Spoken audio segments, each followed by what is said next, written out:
Story 1. My wife sent a cold message. Ceremony cancelled. Await contact from my attorney. I serenely replied, as you desire. Then, discreetly, I removed my name from our home loan application. Within 48 hours, her legal representative was frantic, demanding explanations. I recall the precise moment my existence turned upside down. I was standing in a supermarket queue, holding a basket filled with trivial items like frozen pasta and scented waste bags, when my mobile vibrated. I looked down and saw her name. Vanessa, my fiancée, the passion of my existence. Or so I believed. I opened the message nonchalantly, anticipating something about supper or the nuptial guest roster. Instead, I received a gut punch with 8 words. Ceremony cancelled. Await contact from my attorney. That was all. No clarification, no sentiment, not even proper punctuation. Besides the full stop at the end, it was just an icy professional dismissal, as if I were a business agreement she decided to nullify. I stood there immobilized. The cashier needed to call me twice to say it was my turn. I robotically paid for the purchases, drove home in quietness, and remained seated in the driveway for 15 minutes before even entering. I wasn't weeping. I wasn't shouting. I was hushed. The only words I returned to her were, as you desire. I understood what that message truly signified. It wasn't just the ceremony that was terminated. It was her manner of saying, don't reach out. My attorney will manage everything. I was being cast aside, and she thought she possessed all the advantages. But she overlooked something quite significant. You see, Vanessa and I had recently signed initial papers to jointly request a home loan. A lovely townhouse in a newly constructed area outside Portland. She selected it. She furnished it in her imagination. She even informed her companions it was practically hers already. But nothing was completed. And more crucially, we weren't wedded yet, which meant I was still technically unattached.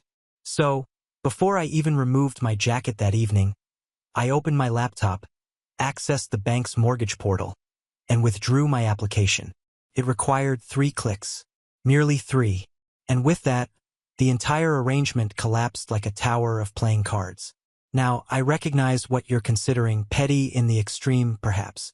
But after 2 years of constructing a life with her, after all the forfeitures I made, including rejecting a career opportunity in Boston so we could reside near her relatives, this wasn't merely about pettiness. It concerned dignity. Nevertheless, I didn't anticipate what occurred next. Less than 48 hours later, while I was consuming leftover pasta on my sofa, my phone chimed. Unknown caller. I allowed it to proceed to voicemail. A minute afterward, a message appeared. Greetings. This is Jennifer Davis, legal counsel for Ms. Vanessa Bennett. We urgently solicit a return call regarding your home loan withdrawal. As this action may constitute contractual violation or monetary interference, please contact us promptly. I chuckled. Urgently solicit. Suddenly, her attorney was panicked. Not so icy and professional now, were they?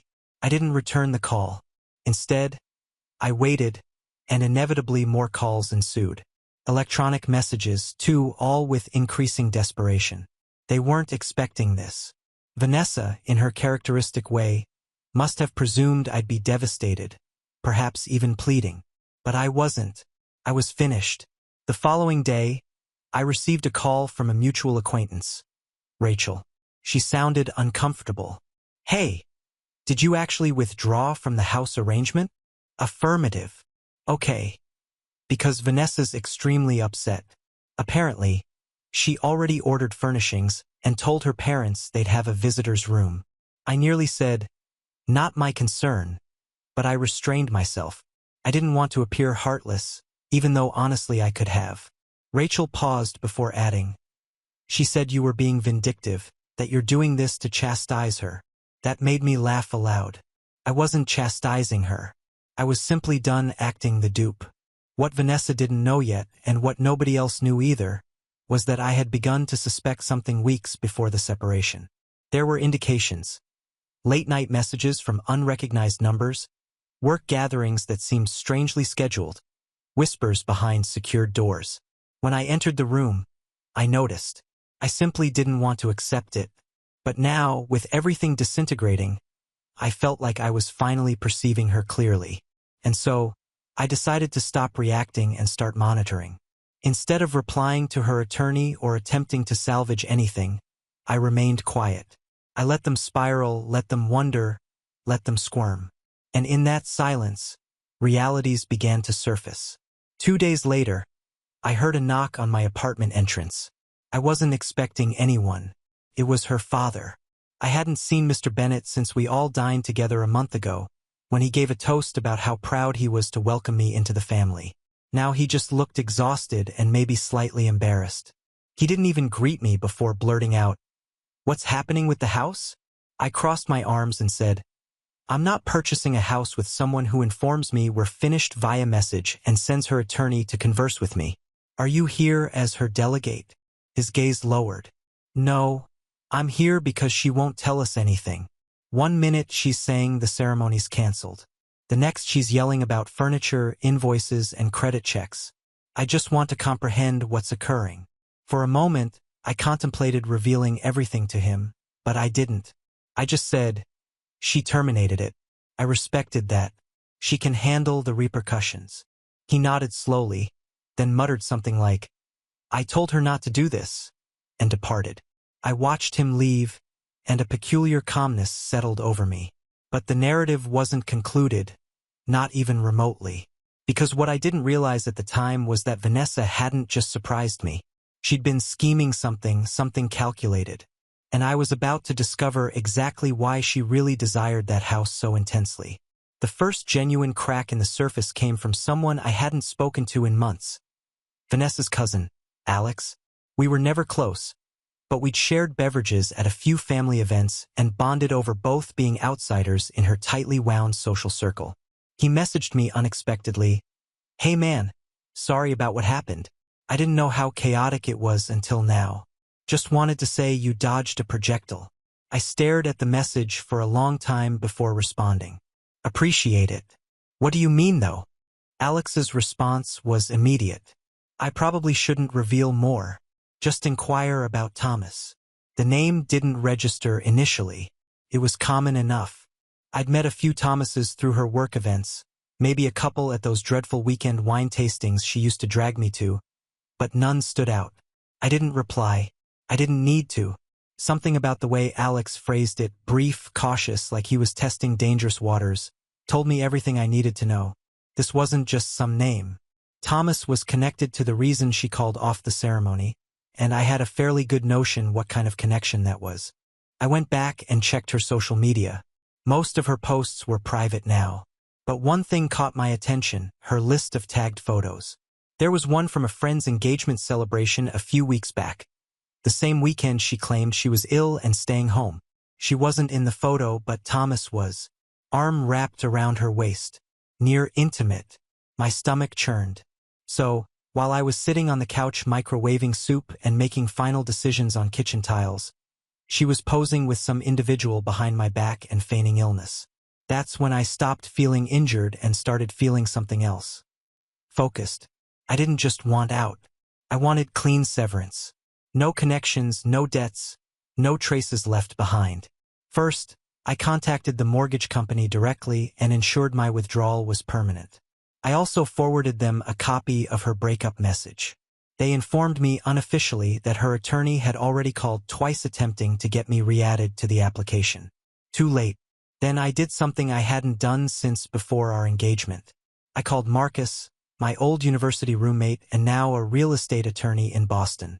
He had offered me a position a year ago, which I declined because Vanessa insisted we establish roots near her family. I told him I was available again. He laughed and said, "It's about time." We scheduled a video call for Monday. Still not a word from Vanessa. That was her method. Never confront directly. Always through intermediaries.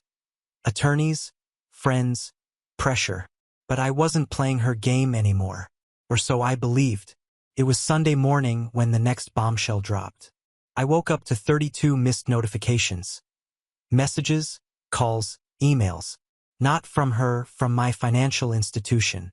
Apparently, An attempt had been made the night before to access our joint savings account, the one we opened specifically for ceremony expenses. I'd funded it with $10,000 from my own bonus. Money we agreed would be for catering and venue deposits. But the request was flagged as suspicious because the transaction attempted to transfer all of it to a private checking account under only her name. I called the bank immediately. They froze the account. And as I was on the phone with them trying to understand what was happening, my email notified me of a new message. Subject: Urgent regarding ceremony funds. It was from Jennifer Davis, her attorney. Mr. Wilson, my client is concerned about the funds held in the joint savings account for your now canceled ceremony. As she made several payments into this account, she believes she is entitled to reclaim a portion. That was a fabrication. She didn't contribute a cent to that account. I had documentation. Every deposit originated from me. She maintained her money separate for flexibility, she always claimed. But now that it was over, she wanted to rob me blind and call it equitable. I didn't reply. Instead, I called Marcus again. He said, "You've got documentation, every dollar. Then you're secure. But let me tell you something, friend. If she's desperate enough to attempt that, she's not finished." And he was correct. That night, I received a voicemail from Vanessa herself. The first direct communication since her infamous message. Her voice was unsteady, emotional, almost like she wanted to sound broken. "Hey, I didn't want it to be like this. I just panicked. Okay. Things became complicated and I didn't know how to discuss it with you. Please don't think I was trying to harm you. I played it twice, then I deleted it." No reply. Because here's the thing. Once you demonstrate to someone you're not afraid to walk away, they become frightened. And Vanessa was accustomed to control. She wasn't accustomed to someone reversing the script on her. Monday arrived. I signed the new job offer from Marcus's firm. Remote to begin with, relocation package included. If I chose to move, I was officially back in command of my life. But Tuesday, that's when the final thread unraveled. I received another call from Rachel, again. Her voice was strained, as if she had been crying. "You should know. Vanessa is pregnant." I froze. "She's telling everyone it's yours." I felt my heart halt. "But Thomas has been staying over at her place every night since the breakup. People are beginning to talk." My voice was subdued. "Did she mention how far along?" 8 weeks, supposedly. I calculated. 8 weeks ago, Vanessa was on a detox and wouldn't even allow me to touch her. Said she was purifying her body before the honeymoon. That was the last time we were intimate. 9 weeks ago, barely. Which meant there was a genuine possibility the child wasn't mine, but she was already preparing the groundwork to entrap me, to bind me to her with something permanent, to possibly claim paternity, maybe even child support, all while I vanished from her future mortgage. And the worst aspect? I knew exactly what she would do next. I barely slept after Rachel's call. I lay there in darkness trying to piece it all together. The timing, the motive, the real reason she ended things by message instead of face-to-face. Because that's what it was, wasn't it? A strategy, not a separation. Vanessa didn't fall out of love. She was planning her escape route and controlling the narrative before I ever had a chance to speak. And now she was claiming to be carrying my child. Except it couldn't be mine. The dates didn't align. We hadn't been intimate in weeks. By then, she'd been distant, cold, even condescending. She termed that period a pre-matrimony cleanse. Said she wanted to be pure for our wedding night. I had no reason to question it. At the time, I thought she was just quirky like that. But now it was evident. She was keeping me at a distance because she already knew she'd made a mistake. Or worse, that she'd crossed a boundary she couldn't undo. And Thomas, he wasn't just a fling. He was the genuine reason. The next morning, her attorney emailed again. This time more aggressive given the ongoing circumstances. "My client is considering legal action related to financial abandonment and emotional distress. She has also asked me to formally notify you of her pregnancy and your presumed parental responsibilities." Presumed. That word chilled me. They were trying to rush me, corner me, force me into a position where I either responded emotionally or made an error they could exploit in court. But I didn't panic. I played it intelligently. I contacted Marcus again and told him everything. The alleged pregnancy, the paternity questions, the financial threats. He told me to get ahead of it. Make the first legal move. You need documentation that proves she's manipulating the situation. So I did. That day, I hired a local attorney who specialized in family and financial law. Her name was Patricia Clean, and she was sharp, cold even. But that's what I needed. She drafted a formal letter and sent it to Vanessa's attorney the next morning. It stated in legal terms that I denied paternity until a verified DNA test could be performed. I would not be contributing financially or emotionally until biological confirmation. Any attempts to access joint accounts or portray me as emotionally abusive would be considered defamation and met with countersuit. She even included a clause demanding full financial disclosure of Vanessa's current assets, just in case Vanessa tried to claim I owed her money from the now-canceled house purchase. I wasn't pulling punches anymore. Less than 2 hours after that email went out, my phone rang again. This time, Vanessa didn't leave a voicemail. She called again and again, 6 times in one afternoon. I didn't answer, but Patricia received a call from Jennifer, her attorney, that evening. She said Vanessa was distressed and felt ambushed, that we should have handled things privately, that we were escalating a personal matter into a public one. To which Patricia replied, she made it public when she introduced legal counsel and threatened financial action. My client is simply responding. I wish I could say I felt nothing, but the truth is I felt everything. Anger, sorrow, remorse. Mostly remorse, not because we were finished, but because I ignored every warning sign leading up to this. Like how she'd refused to combine finances until the ceremony. Or how she always controlled the social calendar. Or how every time I brought up prenuptial agreements, she'd laugh and say, "Don't you trust me?" But the worst part, I think, was that a part of me still wanted to believe this wasn't real. That perhaps she was frightened. That perhaps Thomas was just a mistake and she was trying to fix things. But reality has a way of striking you in the face when you're not looking.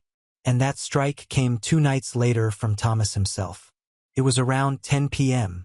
I was home alone watching television when I got a message on social media from a profile I didn't recognize. No profile picture, just a first name, Thomas. The message read, "We should talk. I don't want to be part of whatever game she's playing." I stared at it for a long time. My hands were trembling. I finally typed back, "Talk." He replied, "She told me you two were already finished. She said the ceremony was called off months ago, and you were just helping her get a house out of guilt." My blood boiled. We were engaged until the day she messaged me that it was off that day. Not before. He went quiet for maybe 10 minutes. Then he said, "She said you struck her." I felt the floor drop from under me. What? Yeah, that's what she told me. That she was frightened of you. That you had anger issues and used to break things when you were upset. I sat there stunned. I had never laid a hand on Vanessa. Never raised my voice in any threatening way. The worst we ever had were disagreements about time. How she always put her friends first and scheduled our relationship like a business meeting. But physical violence? Never. Not even close. "Do you believe that?" I asked. He took a while to respond. Then, "No, not anymore." I called Patricia the next morning and told her everything. She immediately filed a protective counterbrief, basically a preemptive legal defense in case Vanessa tried to fabricate any abuse allegations to gain sympathy in court. This was becoming darker than I ever imagined. But the final communication that came on Friday, I received an email from the mortgage lender. Not just a generic update, but a personal apology. They'd been contacted again by Jennifer Davis, asking if there was any way they could proceed with the home loan without me. Vanessa had attempted to fake a revised document, claiming I had removed myself willingly with no financial expectation. The bank flagged it instantly because I hadn't signed anything. She had forged my signature. I forwarded the email to Patricia. She was silent for 10 minutes. Then she called and said, "This is fraud. We can take this to the authorities." I didn't want that. Not yet. I just wanted it to end. But part of me knew this wasn't over because Vanessa was unraveling and desperate. People don't go down quietly. The week that followed felt like a blur. Every day there was a new development. a new crisis that Vanessa and her attorney tried to create. It was exhausting, but simultaneously it was satisfying to see how quickly she was losing control of everything. The more she tried to manipulate the situation, the more she exposed herself. I received another call from Rachel. This time, her voice was panicked. She was practically whispering as she spoke. "You won't believe this, but Vanessa, she's telling everyone she's miscarried." My stomach plummeted. "What?" I didn't mean to shout, but it just came out. "She posted about it last night, and now everyone's sending their condolences. She's telling people she lost the baby right after the breakup." I sat there motionless, absorbing her words. The sheer audacity of it left me stunned. Was she using the miscarriage as a way to soften the betrayal, to gain sympathy and control the narrative, painting herself as the victim? Was that the move? I didn't know if she was lying or telling the truth, but I knew one thing for certain. Vanessa was losing it. She was scrambling for any way to get back into the driver's seat of this story. And now she was using a fake miscarriage as her escape. It wasn't long before Jennifer, her attorney, contacted Patricia again. This time the tone was different.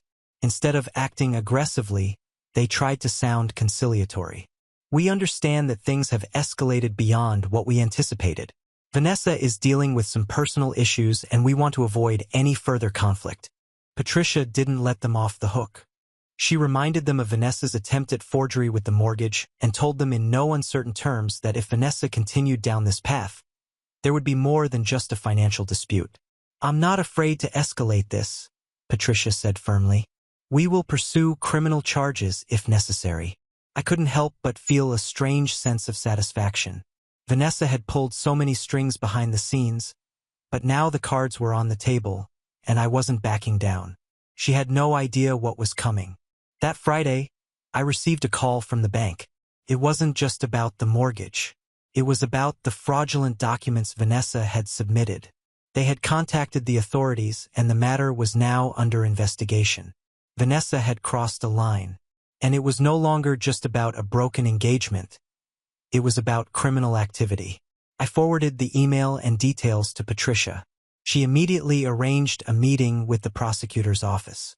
As the days passed, Vanessa's attempts to salvage her image only made things worse. Her posts on social media grew more erratic. Tearful selfies, vague messages about being misunderstood, and vague references to how some people just want to destroy everything good in their life. She transformed from the confident, entitled woman I'd once loved to a woman unraveling at the seams, desperately trying to cling to anything she could. I didn't respond. I refused to engage. It wasn't just about the money or the house anymore. It was about the fact that Vanessa thought she could control everything, even me. She thought she could humiliate me and walk away unscathed. But the truth was, I was the one who had been in control this whole time. I didn't need to stoop to her level. I didn't need to prolong the ugliness. I just had to stand firm. The phone call that changed everything came on a Wednesday. It was Vanessa's father again, but this time his tone was different. It wasn't the cold, formal tone of a parent who'd been trying to mediate. This time, he sounded like a man who had finally seen through his daughter's lies. "I need to apologize," he said. "I was wrong about everything. I should have known something was off. Vanessa, she's been lying to us all." It was difficult to even comprehend what I was hearing. I had spent years trying to earn this man's approval, trying to prove I was good enough for his daughter, only to realize now that I was just another pawn in Vanessa's game. He told me everything. How Vanessa had been sneaking around with Thomas long before our engagement had ended.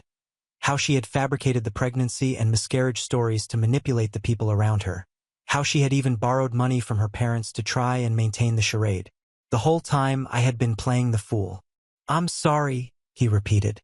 "I'll do everything I can to make things right. We'll fix this." I didn't know what to say. Part of me wanted to rage at him for not seeing it sooner, for enabling Vanessa. But another part of me, the part that was beginning to accept the truth, knew that nothing could change the past. Nothing could erase the pain or the betrayal. But what I could do, what I was finally able to do, was walk away completely. I blocked her number. I deleted everything related to her from my life, from social media to old messages. I even returned a few of her possessions, the ones I knew she would miss most, and left them at her parents' house. She tried to reach out a few more times, but by then, I was so far removed from the person I had been, from the life I had built around her, that I simply didn't care anymore. And that was the hardest part of all. Realizing that no matter how much I loved her once, the woman I thought she was never truly existed. She was always playing a game, and I was just one of the pieces. A year has passed since that nightmare. Vanessa's life is in disarray. As far as I know, I don't care enough to keep tabs on her anymore. As for me, I've moved forward. I'm rebuilding. I've purchased a new residence. One that's all mine. The mortgage is in my name. And for the first time in a long time, I feel liberated. But I will never forget the lesson I learned from all of this. Don't let someone else's manipulation define your existence. I was a fool, but I won't be again. Now on to the next story. Story 2. My friend suddenly announced she had a boyfriend. The caption read, "I'm not good with words, I just want to see you." In that instant, my Snapchat exploded. All our mutual friends bombarded me with messages. "Charlotte, wasn't Gabriel supposed to be your boyfriend?" Indeed, why wasn't I Gabriel Silva's girlfriend? Before I could process what was happening, Gabriel sent me a message. "So, what do you think? Isn't my boyfriend handsome?" Each word felt like a knife twisting in my heart. My hands were trembling so much that I could barely see the screen through my blurred vision. He must have grown impatient waiting for a response because he sent another message. "My boyfriend knows we're close. I don't want him to get the wrong idea, so maybe it's better if you don't reach out to me for a while." I read his messages over and over, then tossed my phone aside and broke down in tears. Over all these years, everyone knew I loved Gabriel. Everyone except Gabriel himself. He always thought I was just his best friend, his family without blood ties. In this world, if we're talking about who knows Gabriel Silva best, I, Charlotte Mason, would say there's no one who knows him better than I do. I know he likes egg pancakes without green onions, beef noodles without cilantro, winter hoodies without hoods, and that his sneakers are half a size bigger than his regular shoes. I made all his literature notes since we were kids, and when he started college, I was the one who bought his first set of formal clothes. I used to be proud of the space I occupied in Gabriel's life. I thought no one else could leave as many marks in his life as I did. I thought there was just one small step left between us, one opportunity that would make everything fall into place naturally. But I never got that opportunity. Instead, I had to face the fact that Gabriel now had a boyfriend. He kept chatting nonstop on Snapchat, telling me how amazing his new boyfriend was, how he surprisingly liked green onions and cilantro, and now Gabriel liked them too because his boyfriend did. He shared photos of the hooded sweatshirt his boyfriend bought for him, saying he loved it so much he wore it every day. He even mentioned how cute it was that his boyfriend bought sneakers that were too small for him. Every word felt like it was erasing my past. Finally, he sent me one last message. "Charlotte, my boyfriend said that if you can bring us some condoms, he'll believe we're just friends. Hurry and bring them here." He even attached the address of a hotel. Gabriel's audacity with me was entirely my own doing. Since childhood, I had always given him everything he wanted. If he asked for the stars, I would have built a ladder to fetch them. Even his mom used to say there wasn't anyone else in the world who would be as good to him as I was. It was precisely because I was so good to him that he took advantage of me. He took me for granted. I wiped my tears and actually went there. When I arrived, he was already impatient, waiting. As soon as he opened the door, he snatched the condoms from my hand and gave me a dirty look. "Charlotte, what took you so long?" My boyfriend almost got suspicious of me. He didn't even give me a chance to respond before slamming the door in my face. Before the door closed, I caught a glimpse of the guy. He was wrapped in a towel, his hair loose, water droplets still clinging to his skin. I saw Gabriel walking eagerly toward him, ready to embrace him. Tears streamed uncontrollably down my face. I didn't want to look so pathetic in front of Gabriel, so I tried to cover my mouth, but I couldn't hold back a sob. Suddenly, I felt like a complete joke. I wiped my tears and tried to send him a message in the calmest tone I could manage. "Gabriel, I won't bother you anymore." After sending it, I blocked him. Gabriel and I had known each other since we were kids. After more than 20 years, there were so many memories. Just the photos of us together took up over 30 gigabytes on my phone. I deleted them all. Not just that, I also deleted all those silly photos we had taken together years ago from my social media accounts. I decided from today on, I would no longer love Gabriel Silva. The next day after class, Gabriel cornered me. He looked at me exasperated, as if I were the unreasonable one in this situation. Charlotte, what's your problem? I admit it's impossible to forget someone you've loved for so long overnight. Seeing him again, I pretended nothing was wrong and acted like I hadn't heard him. He was clearly getting impatient. You're making my boyfriend uncomfortable. He thinks it's his fault that we're not talking. I looked at him, feeling a bitter taste in my mouth, unable to say a word. I just quickened my pace to leave. Gabriel shouted behind me, "Damn it, Charlotte, are you getting too full of yourself? Making such a fuss just because your friend is dating someone? My boyfriend is right, you're acting possessive. Don't tell me you actually like me." I stopped in my tracks and turned to face him. Suddenly, I felt the urge to lay it all out. And what if I said yes? Gabriel awkwardly rubbed his fingers, seemingly caught off guard by my response. I was just kidding. I have to go, we'll talk later. Okay? For the next 2 months, Gabriel didn't contact me, and I didn't reach out to him either. I heard he was getting serious with his boyfriend. They even signed up for a group trip during the summer break.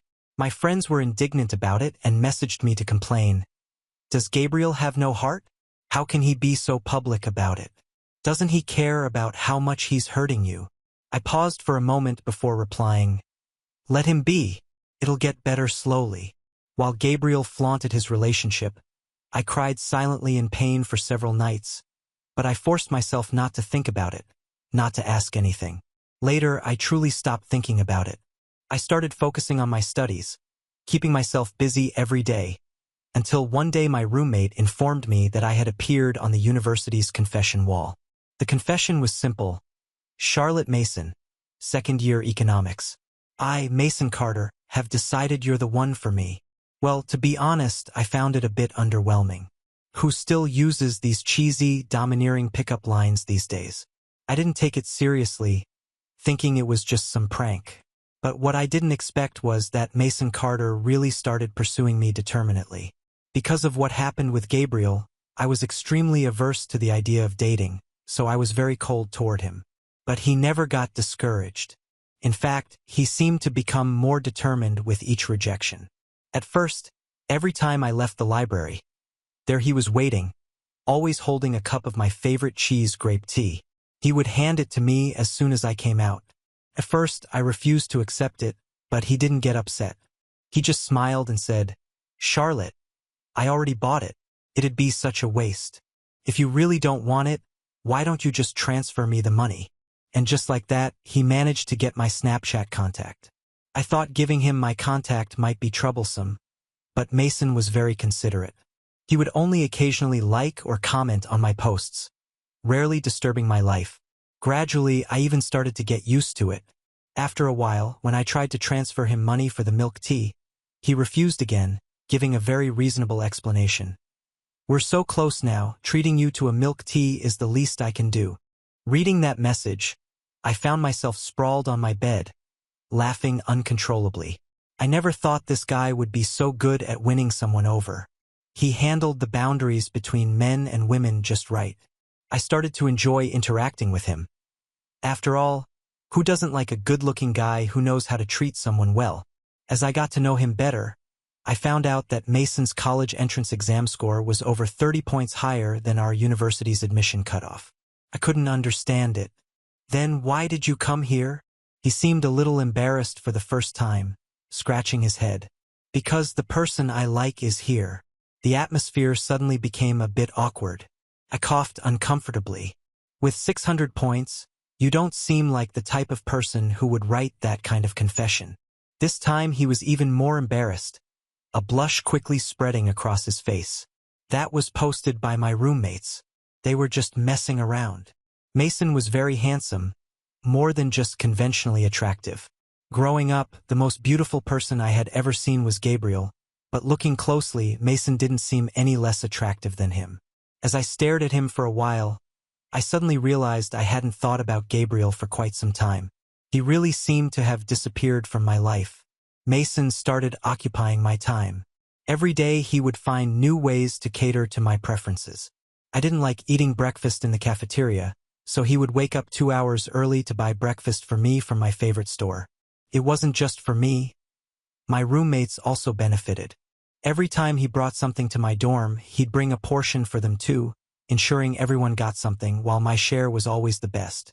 If I posted on social media in the morning saying I wanted to go out in the afternoon, he would already be dressed and ready to take me on a suburban outing. When I casually mentioned wanting to eat a strawberry cake that same evening, I received a strawberry cake he had bought. It had the logo of the rice shop from the South family. This shop was near my home. I looked at him, surprised. "When did you go to buy this?" Mason seemed a bit embarrassed, still catching his breath. "I went as soon as I saw your post. I was playing ball with my roommates in the afternoon and saw it a bit late. I almost didn't make it in time." This shop had always been popular. It had been there since I was little, but the owner was someone who really knew how to live well. Without fail, he closed the shop every day at 5 p.m., regardless of whether there were still customers or not. I knew this so well because I had passed by that shop countless times but never bought anything. Their prices were about a third higher than other places.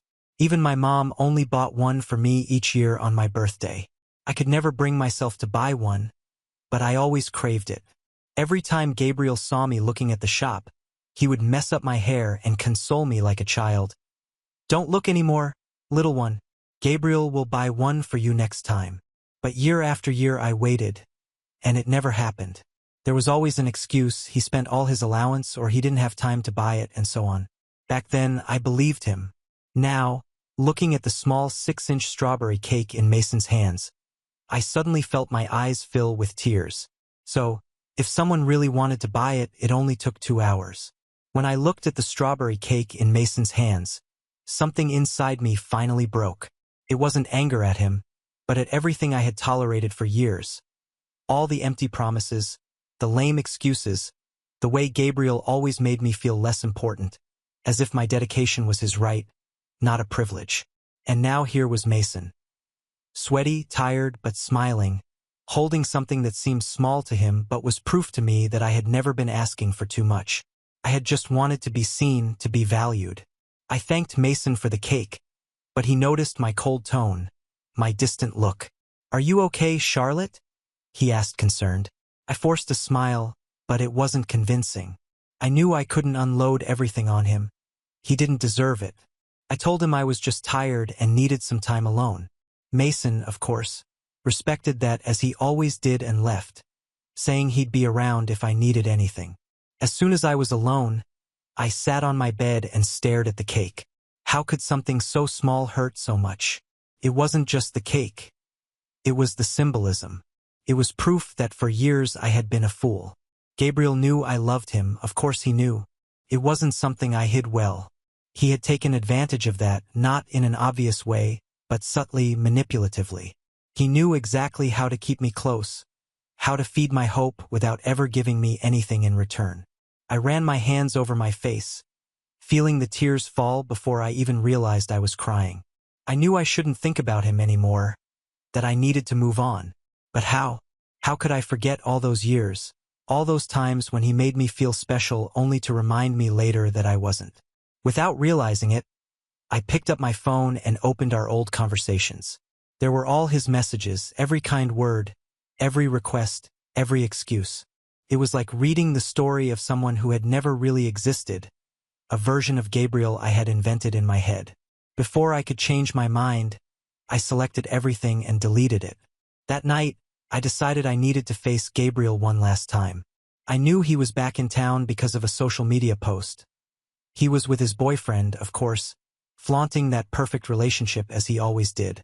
I sent him a short message. "We need to talk. Just you and me." He took a while to respond, but eventually he agreed. We arranged to meet at a cafe downtown. When I arrived, he was already there. wearing that same confident smile as if nothing had happened. "Charlotte, what a surprise. I thought you'd never want to see me again," he said, laughing as if we were old friends. I sat down, crossing my arms. "I won't take up much of your time.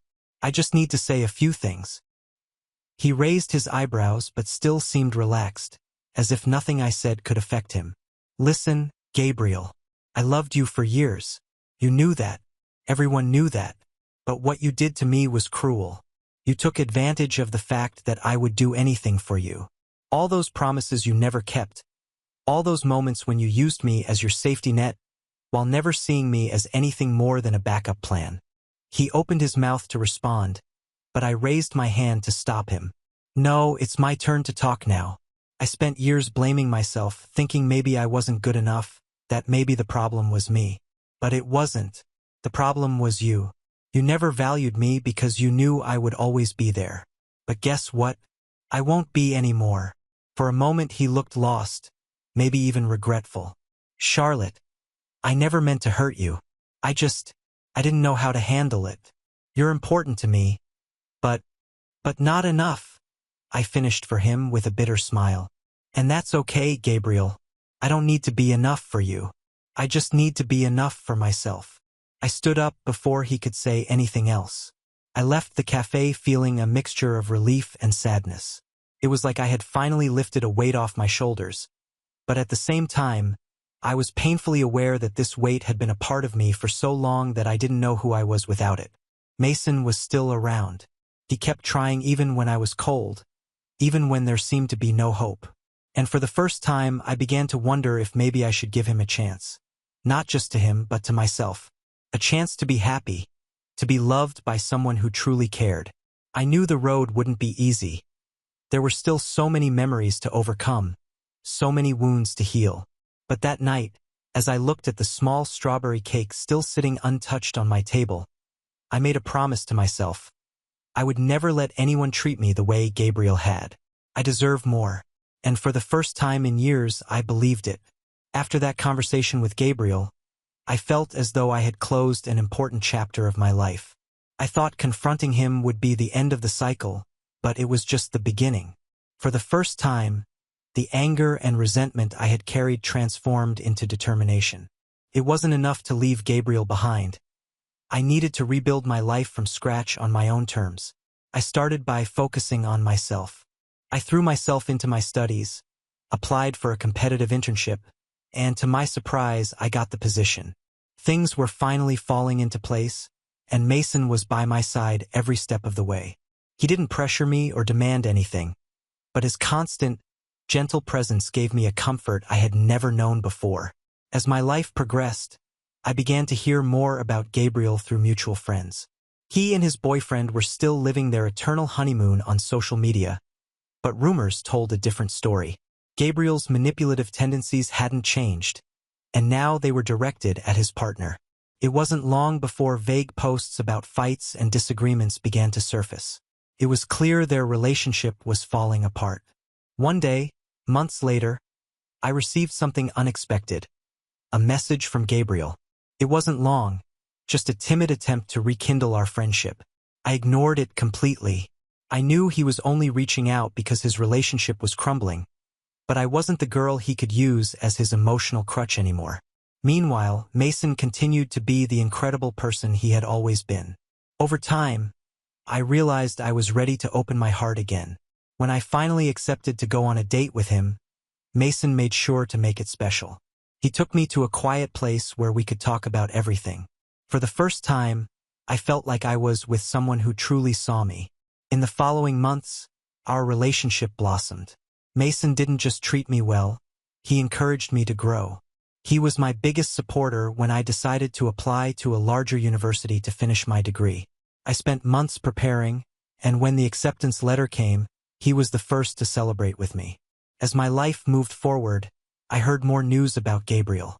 He had broken up with his boyfriend and the split was messy. Rumors of cheating and lies swirled, and he was alone, isolated from many of the friends who once surrounded him. While I didn't feel pity, I also didn't feel satisfaction. He had made his choices just as I had made mine. Mason and I moved in together when I started my new academic journey. It was a fresh start in every way. We became partners not just in love but in life. He helped me tackle the challenges of university, and I encouraged him to pursue his own dreams.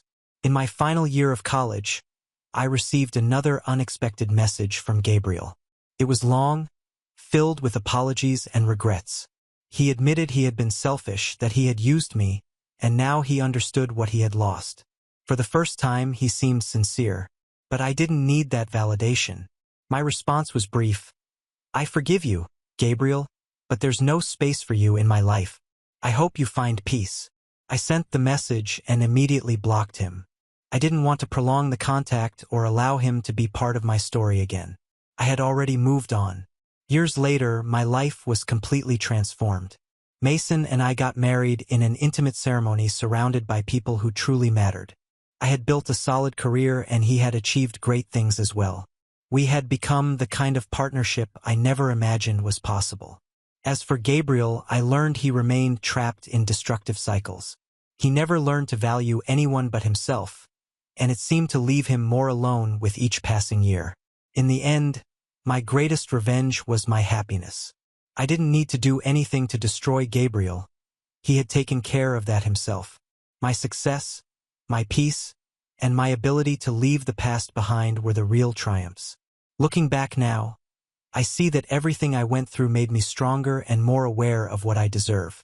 My life isn't perfect, but it's genuine, built on choices I made for myself, not to please or depend on someone else. And that, to me, is the greatest victory. Now on to the next story. Story 3. My name's Nathan and I'm 32. No degree, no framed paper on the wall, no alumni sticker on my bumper, no stories of dorm room chaos or campus nights. Just a GED, a lot of late nights, and a bank account that made the people who used to mock me start calling me family again. For years, I told myself that was enough.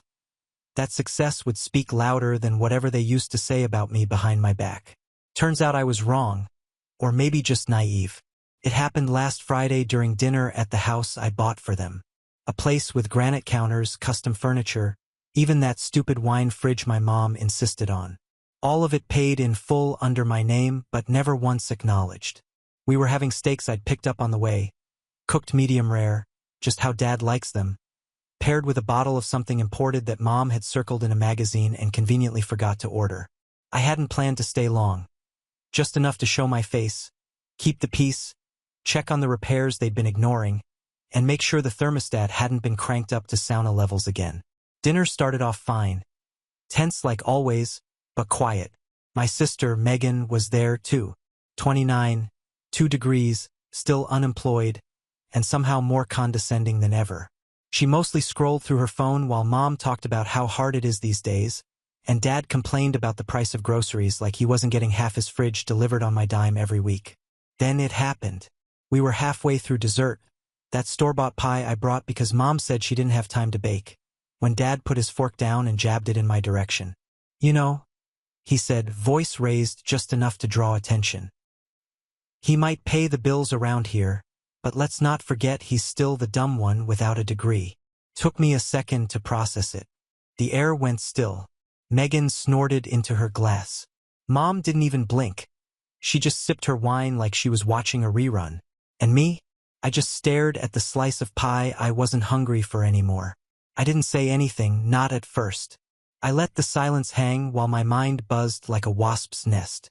All those years of sacrifice. Working 12-hour shifts, teaching myself coding at night, crashing on couches while sending them money for theirs. It all condensed into a single searing moment of humiliation. And the worst part? They didn't even flinch. Not one of them thought they'd done anything wrong. I stood up quietly, took my plate to the sink, rinsed it and dried my hands. Then I grabbed my keys and said, "Thanks for dinner," and walked out. It wasn't until I was in my car, engine still off, hands on the steering wheel, that it really hit me. This wasn't new. It wasn't a slip-up or a joke in bad taste. This had been going on for years. Every holiday, every visit, every text that said, "Can you help with this bill?" without a single thank you attached. Every dig about me not being educated enough. Every assumption that I'd just keep giving, keep paying, keep showing up because what else was I good for? That night, I sat on my couch in my downtown apartment, the one they never ask about, and opened my laptop. I didn't rage. I didn't cry. I just sat there still and quiet like a surgeon about to make the first incision. The first plug I pulled was small, just a little thing. The automatic grocery orders I'd set up through Instacart, gone. The second was their Netflix account. Then the utilities I've been covering under my name, water, electricity, even the internet dad used to stream his sports every night. I didn't cancel them outright, not yet, but I set the end dates and made sure the next billing cycle was theirs to handle. Then I opened the shared cloud account I'd set up for Mom, the one with all her photos backed up. I wasn't cruel. I didn't delete anything, but I removed my access, locked it down, and changed the recovery info. For once, they'd have to figure out their passwords on their own. I stared at the banking app next. My stomach twisted. There it was, the auto transfer I'd been making to help pay down the second mortgage. They never told me they refinanced. $1,200 every month for the last 3 years. I canceled it with a single click. Still, I wasn't done. I opened the document that made my skin crawl every time I looked at it. A power of attorney form I'd signed during Dad's health scare 2 years ago, when he couldn't manage the finances and just needed a little help. I'd been managing the taxes, the loans, and the investments quietly and competently without ever asking for credit. Now I was removing my name from every login, drafting a formal revocation letter, and making it official. As I worked, something unexpected bubbled up. Not anger, not sadness, relief. Like a weight was lifting piece by piece every time I hit confirm. But I wasn't rushing it. No angry email, no dramatic confrontation, just a slow, deliberate, quiet withdrawal like the tide pulling back before the storm hits. I knew they wouldn't notice at first. That was the beauty of it.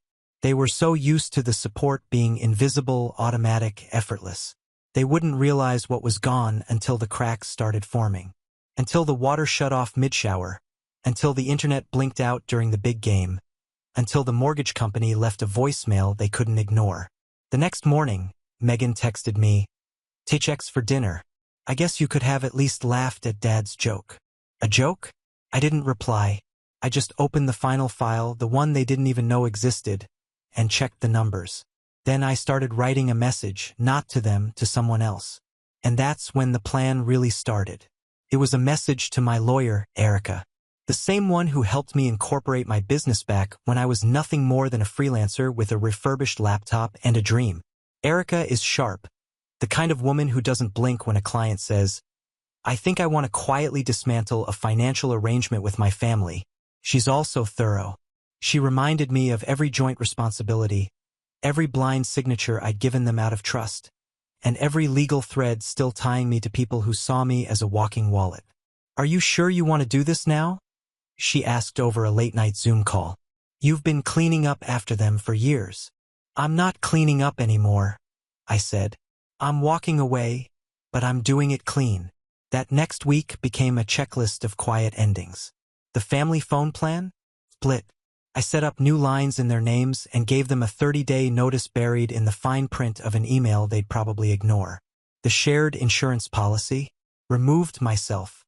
The spare credit card my dad had been using just in emergencies? Gone. I even flagged the auto-renewals on my mom's makeup subscriptions, the ones she'd always assumed I was happy to cover. Each task came with a sense of clarity I hadn't felt in years. Not revenge, exactly, not spite. Just the slow, methodical reclaiming of boundaries that should never have been crossed in the first place. Then came the house. Technically, it was still in my name. I bought it outright 5 years ago after my first big software contract.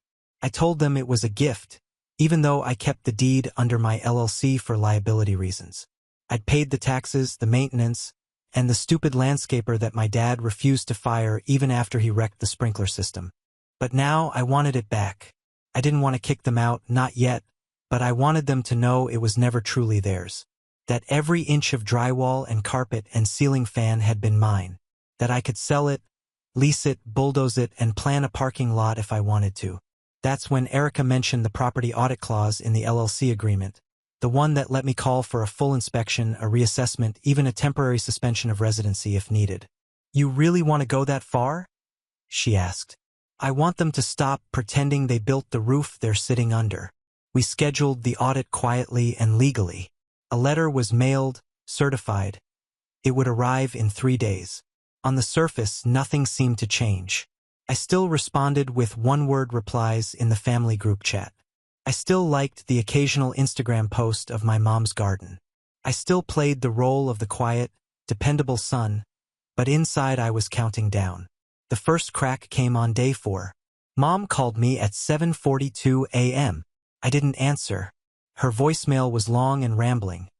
Something about the sprinklers being shut off mid-cycle and a guy in a blazer walking around the backyard taking notes. She was just checking if I knew anything about it. I didn't call back. By the end of the week, Megan had posted a cryptic story on Instagram. Some people forget who was there when they had nothing.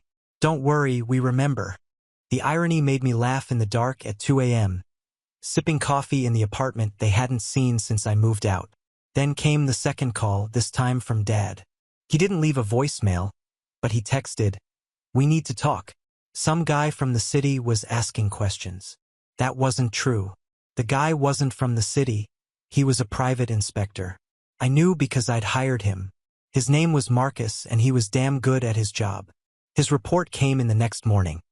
A 68-page document listing every code violation, every unreported renovation, and every financial discrepancy linked to the property. Apparently, Dad had rented out the guest house to one of his poker buddies for cash. Hadn't told me, hadn't reported it, just pocketed the money and called it a favor, on my property with my name on the liability line. That's when the gears really started turning. I drafted the next email carefully and sent it to Erica with a single line. Trigger the eviction clause. Quietly, but even then I wasn't cruel. I gave them 30 days. More than enough time to get their affairs in order, to move, to downsize, to realize that maybe, just maybe, calling me the dumb one at the dinner table wasn't worth losing the roof over their heads. Still, I didn't tell them directly. Not yet. Instead, I went about my life. Business meetings, gym sessions, dinner with friends. I even visited Megan's old campus just for fun. I walked past the buildings she used to brag about and thought about all the times she called me unqualified for not having walked those same halls. Then on day 12, I got the email from Mom. The subject line just said, Nathan. The body was short. No hi, no greeting, just we got the notice. I don't understand. Why are you doing this? I stared at it for a while. My fingers hovered over the keyboard, and then I wrote the one sentence they'd never expected. Because you've mistaken my kindness for stupidity, and I'm not dumb enough to let that slide anymore. I hit send. The response came within an hour. Not from Mom, from Dad. I don't know what I expected.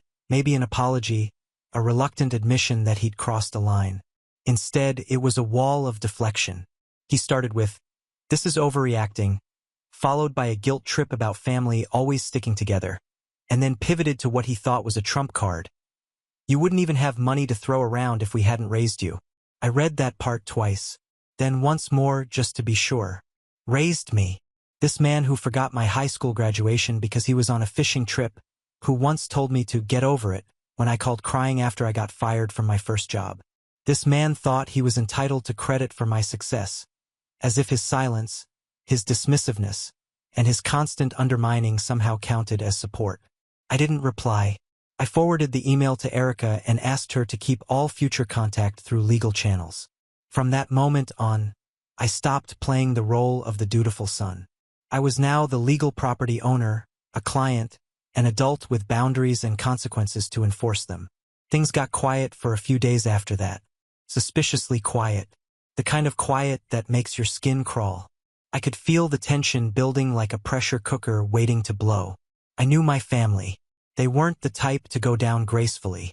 They'd beg, guilt trip, maybe even threaten, but apologize for their behavior? That would mean admitting they were wrong. And nothing terrified them more than losing the illusion that they were always in the right. On day 17, Megan showed up at my office. I don't know how she found the address. I'd never told her where I worked and it wasn't public. But there she was in the lobby, talking to the receptionist like she owned the place. I spotted her through the glass wall and froze. She looked different. Less smug, more desperate. "Nathan," she said when I opened the door. "Can we talk? Just 5 minutes, please." I didn't invite her in.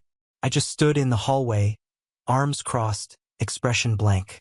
She sighed and shifted her weight like she was debating whether to fake a tear. "Look, I get it. They were harsh. Dad was out of line. But this is extreme." "You think this is extreme?" I asked, keeping my voice low. "Taking back what's mine?" "There are parents," she said, like that settled something. I laughed short and sharp. "Funny. You only say our when it's convenient, when I'm footing the bill." She looked at me, and for the first time I saw it. Not anger, not pity, fear. Real fear. She was realizing I wasn't bluffing. "They don't have anywhere to go," she said. "You can't just throw them out." "They had 5 years to build a safety net," I replied. "I gave them everything and they spat on it every chance they got. This isn't revenge, Megan. This is me choosing peace." She started to argue, but I was done. I turned and walked back to my office, leaving her standing in the hallway. My assistant asked if I wanted her escorted out. I shook my head. Let her sit with it. Let her explain to Mom and Dad why their golden goose finally stopped laying eggs. By day 20, the cracks were no longer subtle. Dad called from an unknown number and left a voicemail. "I'm not asking for much, just time. Just don't do anything drastic. You're better than this." Then a text from Mom. "We're family. This isn't who you are." But it was. Or rather, it was who I had become. Someone who finally understood that being family didn't mean being someone's doormat. That blood wasn't an excuse for betrayal dressed as tradition. On day 24, Erica called. "They filed a complaint," she said. "They're claiming emotional distress, trying to block the eviction, but it won't hold. You've got everything documented. This was years in the making, Nathan." I nodded slowly, even though she couldn't see me. "Let them squirm," I said. "Let them feel what it's like to be uncertain, to not know when the rug might be pulled." It was cruel, maybe, but not nearly as cruel as the years I spent being invisible unless someone needed a check, a favor, or a last-minute bailout. On day 28, I drove by the house just once, just to see. The lawn was overgrown, lights off. A for rent sign was stuck awkwardly in the yard. Something they probably hoped would buy them time. But no one was going to bite, not with the audit report floating around. I rolled down the window and sat there in silence, the weight of everything finally hitting me. This was the home I'd given them, the place I thought would bring us together. But it was never about the house or the money or even the lack of a degree. It was about respect, and they'd run out of it. Then, just as I was about to drive off, my phone buzzed. A new message from Megan. The message sat there like a weight in my hand. "You might want to come home. Something happened. Something bad." I read it again. Home. That word did something to me. Curled my lip, tightened my jaw. That house had stopped being home the moment they made it clear I'd never be more than a walking ATM with a blank resume. Still, I couldn't ignore it. Not because I cared what Megan had to say, but because if something had gone wrong, I needed to make sure it wasn't going to get pinned on me. I drove in silence, headlights cutting through the dusk like a knife. My stomach turned the entire ride. Not from worry, from anticipation. A part of me, the part I'd buried under years of obligation and silence, wanted a fight. Wanted them to try and play the victims one last time so I could finally, fully, and publicly cut the cord.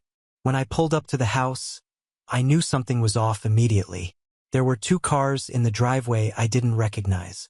One of them looked like a contractor's van. The other was a silver sedan with the emblem half hanging off. The porch light was off, which was odd because Mom always insisted on leaving it on just in case company comes by. I stepped out of my car, and the warm night air felt heavier than it should have.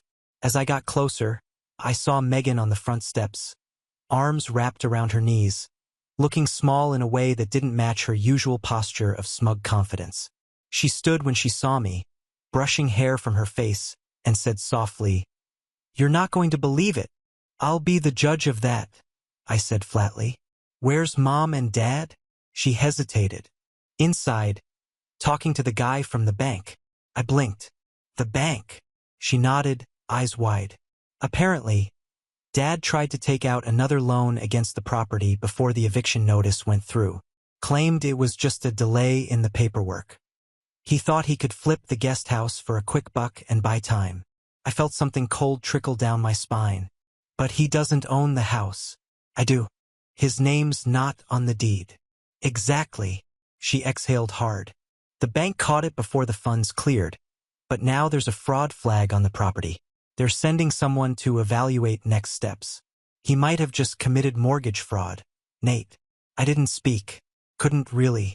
My brain was already moving 10 steps ahead. Liability, paperwork, lawsuits, damage control. Where is he now? I asked. Inside, she said again, quieter this time. Yelling. I walked past her and opened the door without knocking. Inside, it looked like a bomb had gone off. Not physically, but emotionally. Papers were scattered on the dining table, drawers left open, cups half full on counters. Dad stood in the middle of it all, red-faced, arms waving as he argued with a man in a navy blazer holding a folder and a clipboard. You don't get it, Dad barked. This whole thing is just a misunderstanding. My son owns the place. It's all family. There was no fraud. The man didn't flinch. Sir, you filed legal paperwork asserting ownership over a property that, according to county records, belongs solely to Nathan Ellis, listed under a business entity. You submitted forged documentation, which, I didn't forge anything, Dad snapped. I made some copies, adjusted some dates. That's not the same. I cleared my throat loud enough for both of them to stop. Dad turned, face drained of color. Nathan, he said, voice dropping like a stone. Good. You can explain. Tell him it's fine. We're family. I stared at him. At the man who raised me with backhanded compliments and constant reminders that I'd never be smart enough to succeed. At the man who had just risked jail time using my name to squeeze a few extra months out of the fantasy life he'd been living off my generosity. No, I said calmly. I won't be explaining anything. You're on your own. The man in the blazer gave me a respectful nod. Mr. Ellis, I assume you're aware of the attempted second mortgage application? Just found out, I replied. And I'll be consulting my attorney immediately. If there's any liability being considered here, I'll need a formal report for my records. I can get you a copy, he said, flipping open his folder. It's not pretty. Dad stepped forward, panic leaking through his tough guy veneer. Come on, Nathan. Don't do this. You know I didn't mean any harm. I just needed time. Time, I repeated. Like the years I gave you while you ridiculed me? Like the dinners where you laughed about my lack of a degree while spending the money I earned? That kind of time. Mom appeared in the hallway behind him, arms crossed, face unreadable. She didn't speak, didn't defend, just watched. Megan came in a moment later, hovering awkwardly in the entryway. For once, she had nothing sarcastic to add. No smug grin, no half-joke to break the tension.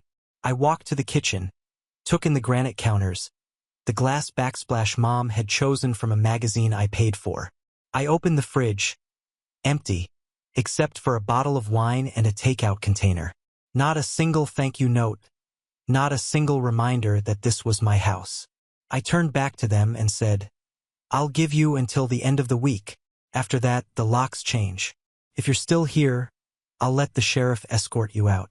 Oh, and any legal fallout from your little loan stunt? That's yours to deal with. Dad opened his mouth, but I raised a hand. We're done here. I walked out before they could say another word, pulled the door shut behind me, and got in my car. I sat there for a minute watching the front lights flicker on. Maybe Mom had finally moved. Maybe Megan flipped a switch on her way out. Then my phone buzzed again. This time it was a voicemail. Not from Megan, not from Mom, but from someone I hadn't heard from in years. And when I listened to it, I realized this family drama wasn't done unraveling yet. It was my Uncle Thomas. I hadn't spoken to him in nearly a decade, not since the last family reunion. The one where he cornered me behind the grill with a paper plate in hand and muttered, You're not like the rest of them. You know that, right? He was Dad's older brother, the black sheep of the family before I ever earned the title myself. A mechanic who skipped college, got divorced twice, and lived in a trailer by the lake. But somehow, he'd always made more sense to me than anyone else with our last name. His message was calm, gruff, and straight to the point. Hey Nate, I heard about what's going on from Megan. Listen, I know they've done you wrong. I warned you years ago, remember? They only love what you give them, not who you are. If you need help handling the mess, or if you just want to sit on a dock with a beer and say nothing, you've got a spot here. They don't get to define you anymore. Let them drown in what they built. I stared at the screen for a long time after the message ended. It wasn't the words.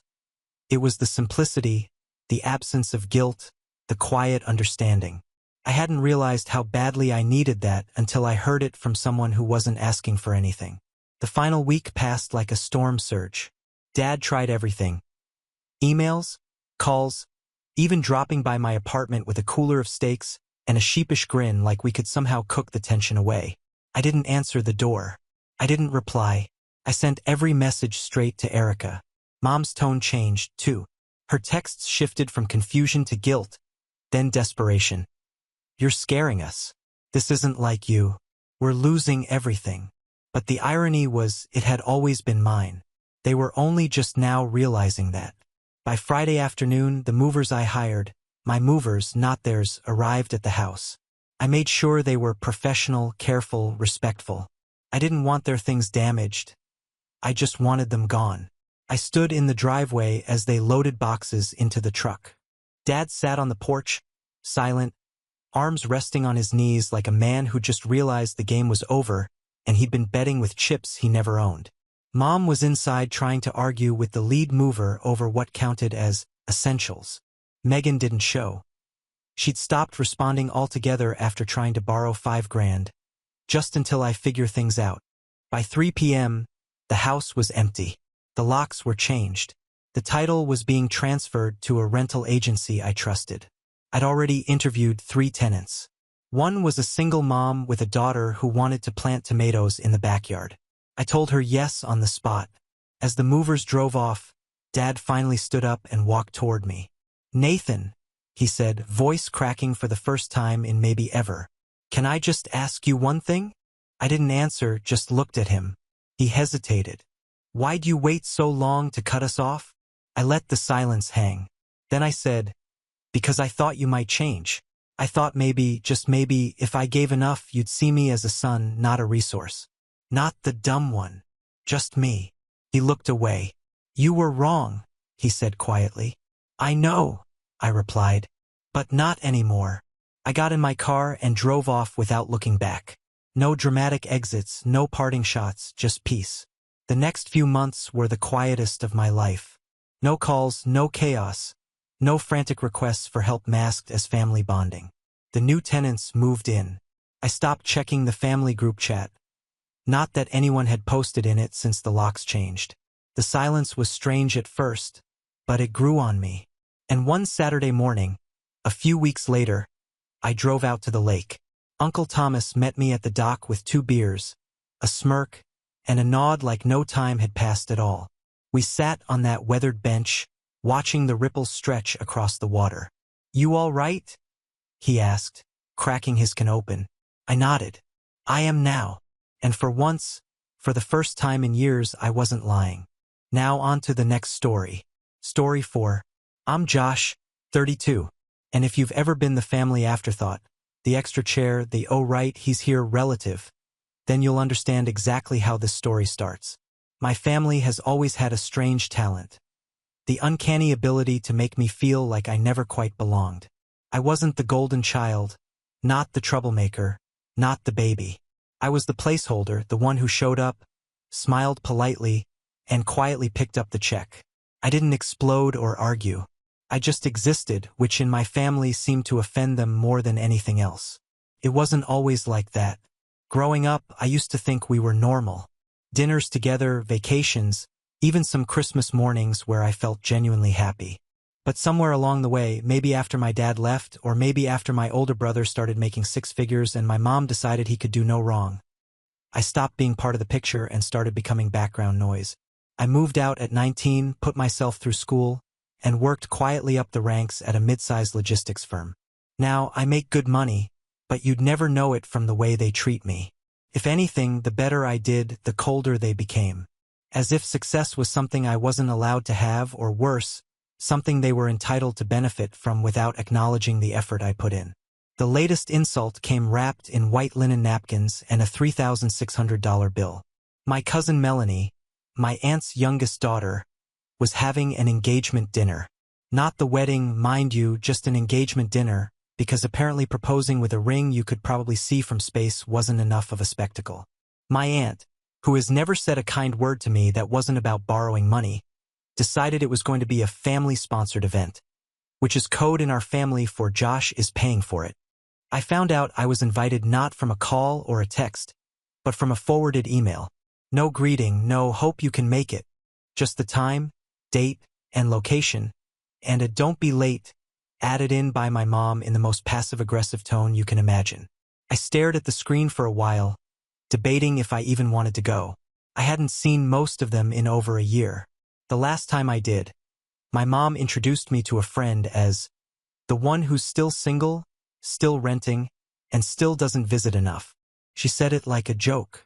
I didn't laugh, but despite every fiber in me saying stay home, I went. I don't even know why. Maybe some small part of me still hoped they'd acknowledge me. Or maybe I just wanted to prove to myself that I was past caring what they thought.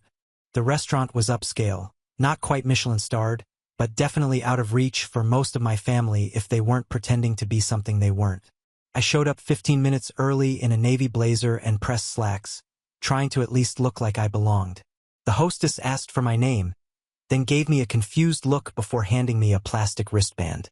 "Buffet wristband," she said, gesturing to a small corner near the back where a few silver trays sat under dim lighting. I blinked. "Isn't this a seated dinner?" She checked her list. "You're with the Gomez party, right? It says here, you're on the kids list." I gave her a tight-lipped smile, thanked her, and made my way inside. The room was bright, filled with laughter and clinking glasses. Long tables were set up in a U-shape around a flower-adorned centerpiece where Melanie and her fiancé were taking photos. At the head of the U was the grown-up table reserved for the so-called inner circle. My mom, my aunt, my brother, and his wife, a few extended cousins. All seated, all sipping champagne. My chair wasn't there. "Josh, over here!" my mom called, waving like she was hailing a cab. She gestured toward a fold-out table with uneven legs in the back, surrounded by teenagers and younger cousins. "You can sit with the kids. Grown-ups are at that table," she snapped, tossing me a plastic fork still wrapped in a thin napkin. I stared at it. My aunt, Aunt Linda, the one who still owes me $2,000 from 2019, burst into laughter. "Just be glad we let you come this time," she said, eyes twinkling with mockery. I didn't say a word. I took my seat. The conversations at my table were about TikToks, college rejections, and who vaped behind the school gym. I sipped my water and nibbled on dry chicken that had clearly been sitting out too long. No one from the head table came by. Not once. I was invisible. At some point, my brother raised a toast to Melanie and Jason. "May your love be as strong as your Instagram game." Everyone laughed. I clapped once or twice out of politeness. I wanted to leave, but something stopped me. Call it curiosity, call it spite. I stayed. Toward the end of the night, while people were mingling and the DJ played generic pop in the background, the event manager walked over to me. He was tall, balding, and looked exhausted. He leaned down, checked a clipboard, and said, "Hey, just confirming you're covering the $3,600 balance tonight, right?" I blinked. "Sorry." He flipped the page and showed me. This was the agreement. $1,500 deposit already paid, and the remaining $3,600 is due by close. It's under your name. My stomach dropped. "Who gave you my name?" "Linda Gomez," he said flatly. "She said you were the one organizing the payment. Said it was your gift to the family." For a second, I couldn't speak. I looked toward the head table. My mom was laughing, swirling wine in a glass while my aunt patted her on the back. I wasn't even surprised. I just felt empty, then calm. I smiled, stood up slowly, and pointed toward them. "Ask the grown-ups," I said. The event manager raised an eyebrow. "So you're not?" "No." I cut him off. "I'm just the guy with the plastic fork." He stared at me for a beat, then nodded once and walked off. I gathered my blazer, straightened the sleeves, and walked calmly out the side door. Unnoticed, unmissed. I didn't go home right away. Instead, I sat in my car across the street with the engine off and the windows cracked just enough to hear the low thump of bass from inside the venue. I watched through the windshield as servers carried trays of half-eaten cake and glasses of Prosecco. I watched as families posed for one last round of photos in front of the banner that read, "Forever starts now." It was almost poetic. A room full of people celebrating love and family while simultaneously ostracizing one of their own like it was a group tradition. I should have been angry. I should have felt some massive burning surge of betrayal.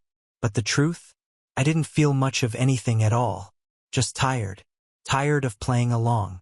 Tired of swallowing my pride for people who saw me as a wallet, not a relative. My phone buzzed once. A message from my brother. "Nice of you to leave early. Mom says you're being dramatic again." I let out a dry laugh. Dramatic, right? As if being treated like a second-class citizen at a party you weren't even properly invited to, then being slapped with a $3,600 surprise bill, was just part of the family fun. That was the moment something in me finally clicked. Not a snap, more like a quiet shift, a decision. I pulled up my banking app and scrolled to the shared accounts I'd foolishly agreed to help manage years ago. You see, while my family had a habit of mocking me to my face, they had no issue linking their problems to my name behind closed doors. My mom's utilities were under my account. She said it was just until she fixed her credit. My aunt's emergency dental surgery. I'd co-signed the loan. My brother's second honeymoon after blowing the budget on VIP upgrades. My credit card. They always said they'd pay me back. They never did. So I froze them. Not out of spite, out of clarity. I went one by one. Electric, gas, cable, mobile phones. All the accounts I was quietly paying for because family helps family. I turned them off, canceled them, removed my name, and in the cases where I could, scheduled official account closures. Then, I opened a new bank account under a different branch and began transferring my funds out. Every single dollar gone from anything they could access. Then came the part that felt just right. I called the event venue. A polite woman named Clarissa answered. I told her I'd been listed as the payer for a dinner I never agreed to host. I asked if there was a signed document under my name. There wasn't. "Ma'am," I said calmly, "I never authorized that charge. I won't be paying it. And if my name is used again without consent, I'll be getting my lawyer involved." Clarissa stammered, apologized, and said she'd take it up with the woman who made the booking. I thanked her, hung up, and finally drove home. The fallout started the next morning, 7:12 a.m. My phone buzzed. A group text. "Josh, the venue says the payment bounced. What's going on?" 7:29 a.m. My mom sent a separate message. "Why are the lights not working? Did something happen with the electric bill?" 7:34 a.m. Aunt Linda. "I'm being told my credit is frozen because of you. This is completely unfair." By 8:15 a.m., I had 27 unread messages, 3 voicemails, and 2 missed calls from my brother. But the real panic set in when Melanie, the bride-to-be, called me directly. I almost didn't answer, but curiosity won. "Josh?" Her voice was already tight, as if holding back tears. "I'm so sorry about how you were treated. I didn't know they put your name down for the bill. It's just, the venue won't release the photos until we settle, and they say your name's on the account. Could you maybe just cover it and we'll sort it out later?" I paused. "I sat at a fold-out table, Mel," I said, my tone flat, "with a plastic fork. You posted 100 photos and I wasn't in one. Why would I cover it?" She sputtered. "I didn't mean to exclude you. I swear it was my mom and Aunt Linda." "Ask the grown-ups," I said, and hung up. That night, My phone blew up again, this time with a different tone. My mom started with guilt. I raised you better than this. Don't punish everyone for one silly misunderstanding. Then came my brother. You're overreacting. They're old. They joke around. Don't ruin the family over this. But then Aunt Linda escalated. If you don't fix this, I'm telling people you committed fraud on my accounts. That was the final straw. I screenshotted every email and document showing her consent. Every form she signed when I co-signed that loan. Then I sent them all to her, to my mom, and for good measure to my lawyer, whom I CC'd with a polite note. Hi Mark. Just making sure you're aware of the threats being made toward me in relation to shared financial accounts. Silence for 2 days. Not a single word. Then the apology texts trickled in. Weak ones, conditional ones. Sorry if you felt excluded. We didn't mean to make you uncomfortable. Let's just talk this out. But the best message, the one that truly made me sit back and smile, came from Clarissa, the event manager.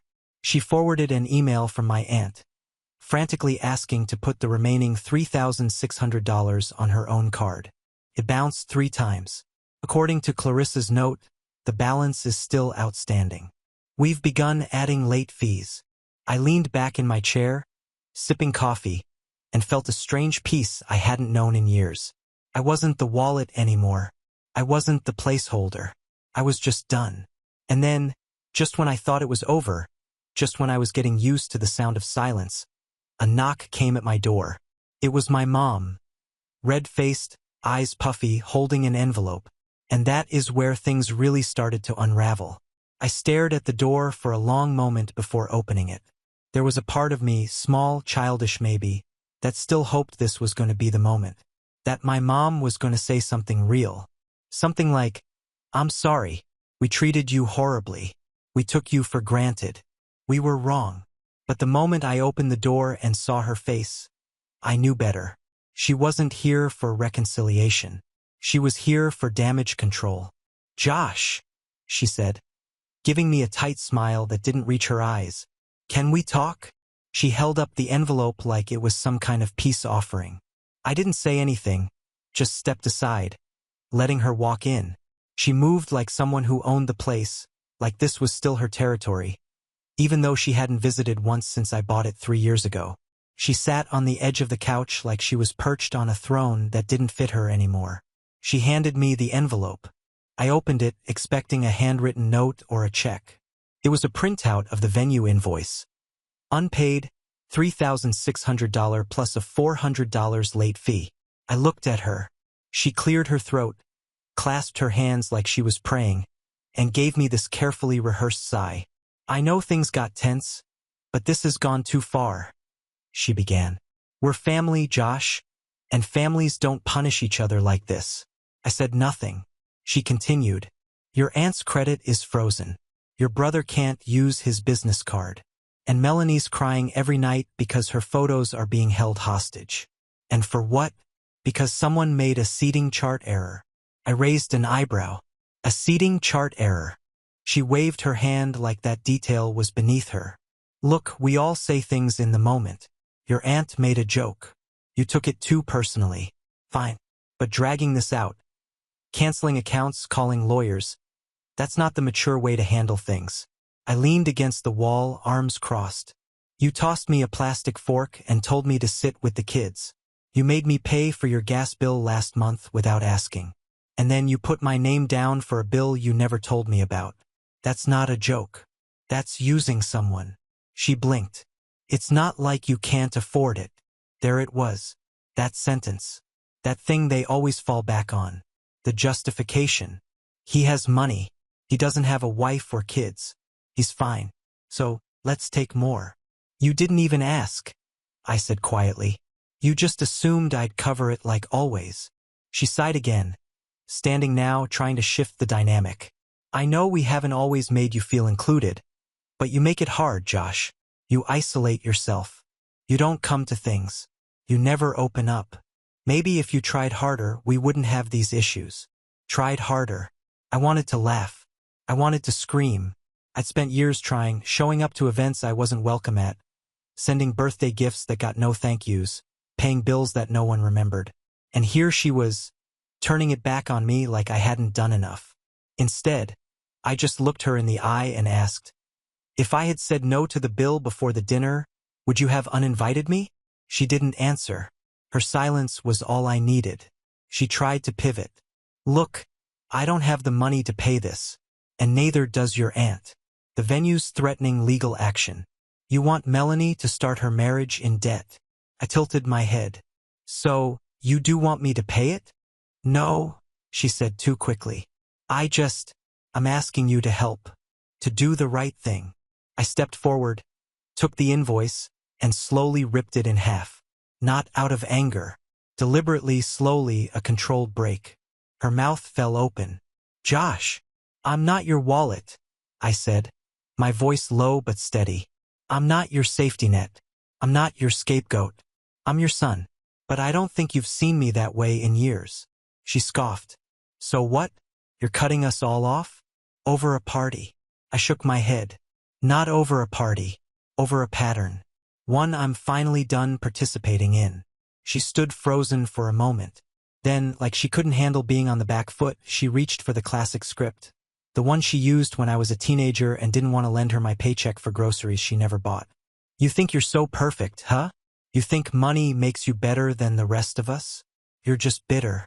You've always been bitter." I nodded. "Maybe. But I'm not broke. And I'm not begging my son to fix a mess I created." That one landed. She stepped back like she'd been slapped, blinking too fast. "Get out, Mom." She opened her mouth again, probably to say something sharp, something designed to cut, but saw the look in my eyes and stopped. She left without another word. That was 3 days ago. Since then, the silence has been deafening. No group chats, no late-night passive-aggressive messages. Just stillness. I haven't heard from my brother or my aunt or Melanie. I imagine they're scrambling to figure out how to pay the bill. Or maybe they're too embarrassed. Maybe, just maybe, they're finally starting to understand that I'm not their backup plan. But last night, I got a new text from an unknown number. "Josh, it's Jason, Melanie's fiancé. I think we need to talk. I didn't know half the stuff they did to you. Please meet me." That threw me, because Jason was never really in the mix. He always seemed quiet, just going with the flow. If he's reaching out to me, something's changed. Something big. And if I know anything about my family, they're not going down without a scene. I debated for a long time whether or not to respond to Jason's message. Part of me felt like it wasn't worth it, that whatever he had to say would just be more of the same. Excuses, deflections, half apologies. But another part of me, the one that remembered all the years I sat through birthdays alone at the kiddie table and paid bills behind the scenes like a ghost accountant, wanted to hear it. Maybe not for closure, but for confirmation. I needed to see with my own eyes whether there was anyone left in that tangled mess of a family tree who still had a shred of decency. So, I told him to meet me at a local coffee shop, neutral ground, public, no drama. Or so I hoped. He showed up exactly on time, dressed in a clean button-down and jeans. He looked nervous, which surprised me. Jason had always seemed laid back, almost detached from the rest of the family circus. He was one of those people you didn't notice until he spoke, and even then you weren't sure he had anything to say. But as soon as he sat down, I could tell something was different. His shoulders were tense. His hands clenched the coffee cup like it was anchoring him. "Thanks for meeting me," he said quietly. I nodded, waiting. He looked around like he wanted to be absolutely sure no one else could hear, then leaned in slightly. "I just need to say something. I didn't know. I truly didn't know what they were doing to you until recently." I said nothing, letting him keep going. "When Melanie first told me about the engagement party, I thought your name was on the invoice because you offered. She told me you were covering it as a surprise gift. That's what your mom and Linda said, too." I didn't question it. He shook his head. But after the party, when everything blew up and I saw how upset Melanie was, I started looking through the emails. I saw the invoice changes, the name edits, the part where your aunt forwarded your contact info to the venue without your permission. My expression didn't change, but something in my chest tightened. I already suspected it, but hearing it confirmed. that they deliberately changed the invoice to put it under my name, still made me feel like I'd been punched in the gut. Jason looked genuinely ashamed. I confronted Melanie. She broke down crying, said she didn't want to ask you to pay, but her mom told her you wouldn't mind, that you had money and this was your way of being included. Melanie tried to believe it, but when she saw you sitting in the back, she knew. She still didn't do anything, I said flatly. I know, he whispered. She regrets it. But the worst part? After you walked out, they all started laughing, like it was some prank you didn't take well. Your mom said you always made things about you. Your aunt called you Mr. Credit Score. I felt my jaw clench. Jason noticed. That's when I realized I don't want to marry into this. That caught me off guard. What do you mean? I called off the engagement yesterday, he said, eyes down. Melanie's devastated. But I told her if she couldn't see what was wrong until it exploded, and if she was okay with treating people like that, then we had bigger problems than a party. I leaned back in my chair, absorbing it. I didn't expect him to go that far. She said she was raised to think money meant love, he said bitterly. That whoever paid cared. And if you didn't pay, you didn't care enough. And I told her that's the most backwards thing I've ever heard. He paused. I'm not here to ask you for anything, Josh. I just wanted to say I'm sorry and that I saw it. All of it. You're not crazy. You weren't being dramatic. You were being used. I exhaled slowly. For the first time in a while, I felt something loosen in my chest, like I'd been carrying around this invisible weight and someone finally acknowledged it existed. Thank you, I said simply. We didn't talk much after that. He left quietly, and I never saw him again. But word travels fast in our family, especially when someone does something scandalous like canceling a wedding that's already been posted about on social media for 6 months. The texts came back in waves at my mom. Are you happy now? You ruined Melanie's life. You embarrassed us. My brother, you seriously need help. No wonder you're alone. Aunt Linda, you'll regret this. One day you'll need family and we won't be there. To each of them, I replied the same thing. Good. I blocked them all after that. I didn't feel guilty. I didn't feel conflicted. I just felt done. Like a door had closed and I didn't have to keep knocking, hoping someone on the other side would finally let me in. In the weeks that followed, I went through every remaining tie. I sold the car I'd co-signed with my brother. I closed the emergency credit line my mom had access to. I even canceled the joint Spotify account they were all piggybacking on, because honestly, if you're going to cut someone out of your life, cut all the strings. And something amazing happened. My life got quiet. No more guilt-tripping phone calls. No more vague invitations that came with unspoken price tags. Just peace. Real peace. I spent more time with friends, real friends, the kind who asked how you were without needing something. I picked up an old hobby again, photography. Started hiking on weekends. Learned to cook something other than pasta and eggs. I even began volunteering once a week at a local shelter, helping with logistics and donation drives. It felt good to do things for people who appreciated it, not expected it. And then one Sunday morning, I got a letter in the mail. No return address, but the handwriting was familiar. It was from my grandma, the only one in the family who had always treated me with dignity, who lived in a small town 2 hours away and hadn't made it to the party due to health reasons. The letter was short. Josh, heard about the party. Heard what you did. Good. You deserved better than them. Always have. Come visit me. I made your favorite cookies. Love, Grandma. I laughed right there at the mailbox as the wind whipped the edges of the paper.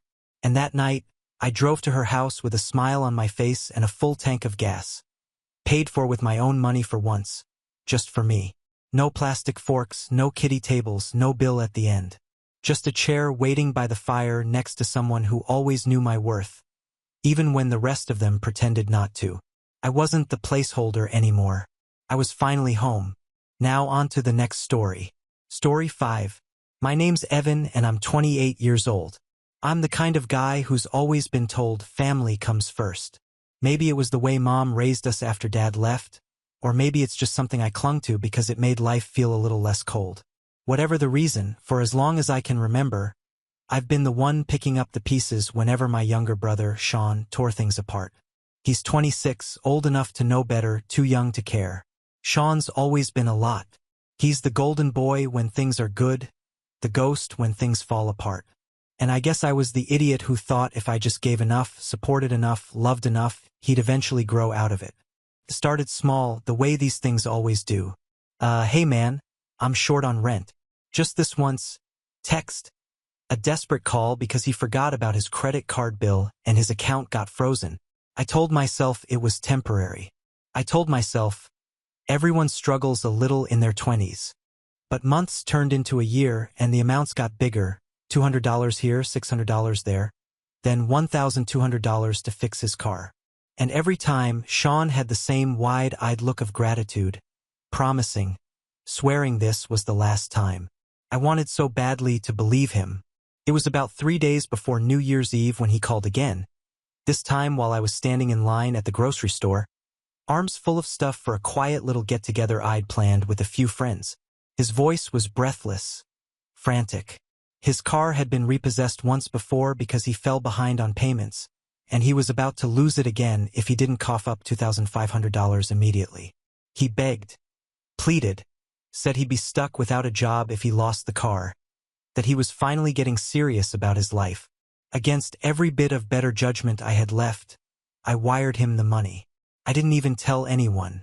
Part of me was embarrassed by how easily I caved. Again, the thing is, when someone shows you who they are, you can ignore it for a while. But eventually, even the thickest rose-colored glasses crack. New Year's Eve came and Sean said he was heading to a party a few towns over. I assumed he'd be busy doing his usual. Getting drunk, making promises he wouldn't remember in the morning. I stayed home with a couple of close friends. We ate way too much junk food, played board games, and counted down the clock like kids. It was nice, peaceful in a way my life hadn't been for a while. I even started letting myself hope maybe this year would be different. Maybe 2025 would finally be the year I stopped feeling like I was dragging my brother behind me everywhere I went. Then, right as the ball dropped, my phone buzzed. It was a text from Sean, "You're just a burden. Stay away." That was it. No explanation, no apology, no nothing. Just 7 words that hit harder than any punch ever could. At first, I thought it had to be a mistake. Maybe he was drunk. Maybe he meant to text someone else. I stared at the screen for a long minute, blinking, rereading it like the words would change if I just looked hard enough. But they didn't. Then the group chat lit up. Photos of Sean grinning ear to ear, raising a glass with a few of his party buddies. One of them captioned the photo, "Freedom from leeches. #NewYearnum." There was Sean front and center, looking like he didn't have a care in the world. Like the thousands of dollars I'd scraped together to keep his life afloat meant absolutely nothing. Like I meant absolutely nothing. I didn't say anything. I didn't respond. I didn't call him or scream or send a long angry text. I just sat there letting the cold, hollow feeling settle in. My friends must have noticed the shift, but I brushed it off, forcing a smile and claiming I was just tired. Inside, though, something hard and sharp started to form where that soft hope used to be. I barely slept that night. My mind kept replaying every time I'd bailed him out, every time I'd stood between him and the consequences he should have faced, and every time he'd smiled, patted me on the back, and gone right back to wrecking things. I realized then that I hadn't been helping him all these years. I'd been enabling him. I wasn't his brother in his eyes. I was a crutch, a wallet, a fool. By the time morning came, I knew exactly what I needed to do. The first thing I did was open up my laptop and pull up the payment history for Sean's car loan. It didn't take long to find the document with my name on it because, of course, when he was desperate and the dealership didn't trust his credit score, he begged me to co-sign. I was still technically the primary owner of that car. Sean didn't even read the fine print when he got the keys. He just wanted to show off his shiny new toy to his friends. I pulled up the bank statements next, the ones that showed how many payments had come out of my account temporarily while Sean got back on his feet. Temporary had turned into permanent pretty quick. And like an idiot, I'd let it happen. But the best part? Sean had missed so many payments in the past that there was already a tow order sitting on standby for any further delinquency. And he was 2 days overdue. Again. One phone call was all it would take. I made it around 8:30 a.m., before he even had a chance to drag himself out of whatever stranger's house he'd passed out in. The towing company remembered the case immediately and said they'd be happy to expedite the pickup. I just needed to confirm I was the registered owner. I smiled. Oh, I'm definitely the owner. By 9:45 a.m., I was parked in my car across the street from Sean's place, sipping a coffee and watching the tow truck back into his driveway. Sean's car, a flashy little red Mustang he couldn't afford even on his best days, was still there, crookedly parked like he'd stumbled out of it last night without a second thought. The driver hopped out, hooked it up with professional quickness, and within 5 minutes, that Mustang was off the ground, swinging slightly as the tow truck driver locked everything into place. As he drove off, I caught sight of Sean's front door creaking open. He was shirtless, barefoot, his hair a wild mess. He squinted against the morning sun, clearly trying to process what he was seeing. For a moment, he just stood there, frozen. Then he bolted toward the street, waving his arms and shouting something I couldn't hear from my car. The tow truck didn't even slow down. I rolled down my window just enough to hear the last echo of Sean's voice yelling down the street. Hi, panicked, and so confused. And then my phone buzzed. Incoming call, Sean.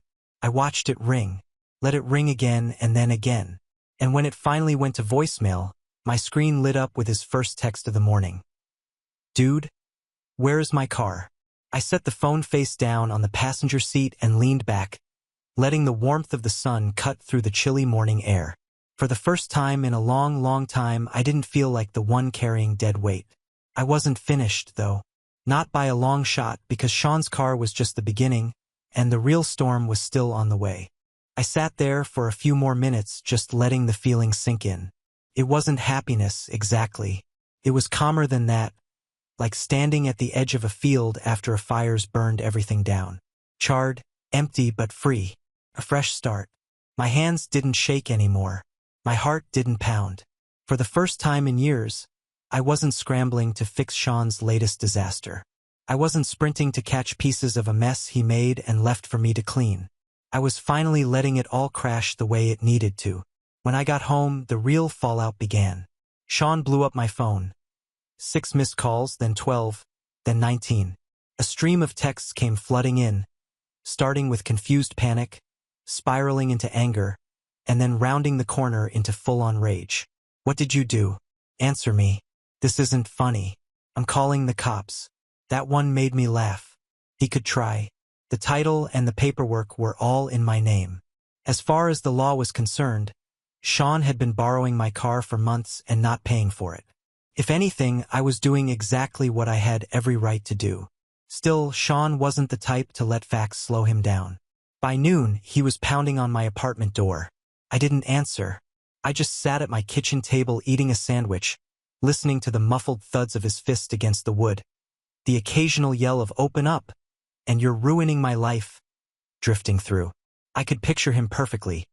Hair wild, eyes bloodshot, pacing like a trapped animal, blaming everyone but himself. Eventually, when it became clear I wasn't coming to the door, he switched tactics. He slid a note under the door. I didn't even pick it up for an hour. When I finally did, it was just one line, scribbled angrily in black marker. You'll be sorry. Classic Sean, always making threats when he couldn't win an argument. I leaned back in my chair and stared at the ceiling, thinking about everything that had led up to this moment. Years of bending. Years of swallowing anger and disappointment. Years of telling myself he'd change if I just hung on a little longer. I thought about the times I paid his rent so he wouldn't get evicted while I ate ramen noodles for dinner. The time I sold my gaming console, my one real outlet, to cover his utility bill because he'd blown his paycheck at a casino. The birthday gifts that were on the way but never arrived. The times he promised to pay me back next week, but next week always became next month. And next month always became never. And worst of all, I thought about the way he smiled when things were good, all charm and bright teeth and backslaps, until the moment he decided I was a burden, a leech, disposable. I wasn't disposable anymore. I didn't block his number. I didn't need to. Ignoring him was so much sweeter. Letting him scream into the void while I moved on with my life was a quiet kind of revenge that tasted better than anything loud or messy. The next day, I called the bank about the account I'd let him use, the one I had stupidly kept open so he could start saving under my guidance. Surprise, surprise. It was overdrawn again. Not anymore. I closed the account while I was on my lunch break. I also canceled the credit card he had a secondary user slot on, which he swore he never used but somehow racked up $1,200 in Uber Eats and bar tabs. I paid off the remainder myself, canceled it, and removed every single link between us financially. It felt like cutting the last rotten rope off a sinking ship. Then came the final piece. Remember that $2,500 I sent him just before New Year's? Yeah, that was a wire transfer through my bank. And because Sean had agreed via text to repay it as a loan, I had the receipts to prove it wasn't a gift. I filed a small claims case that same afternoon. I didn't expect to get the money back. Sean didn't have 2 pennies to rub together, but I didn't care. I wanted it on record. I wanted him to get served. I wanted the paper trail to exist, following him around like a bad smell. By the time the court date rolled around, I imagined him trying to explain to a judge how the burden he toasted his freedom from somehow still managed to take him down with a few well-placed signatures. But I wasn't done yet. I started going through everything. Every payment, every favor, every receipt, every email. I documented it all neatly, calmly, like an accountant balancing a ledger after a long, messy year. It was exhausting, yeah, and emotional. There were nights I sat up too late, wondering if maybe I'd gone too far. Maybe I should just let it go. But then I remembered how Sean looked at me in those photos. Grinning, raising a glass, laughing with his friends as he toasted to being free of me.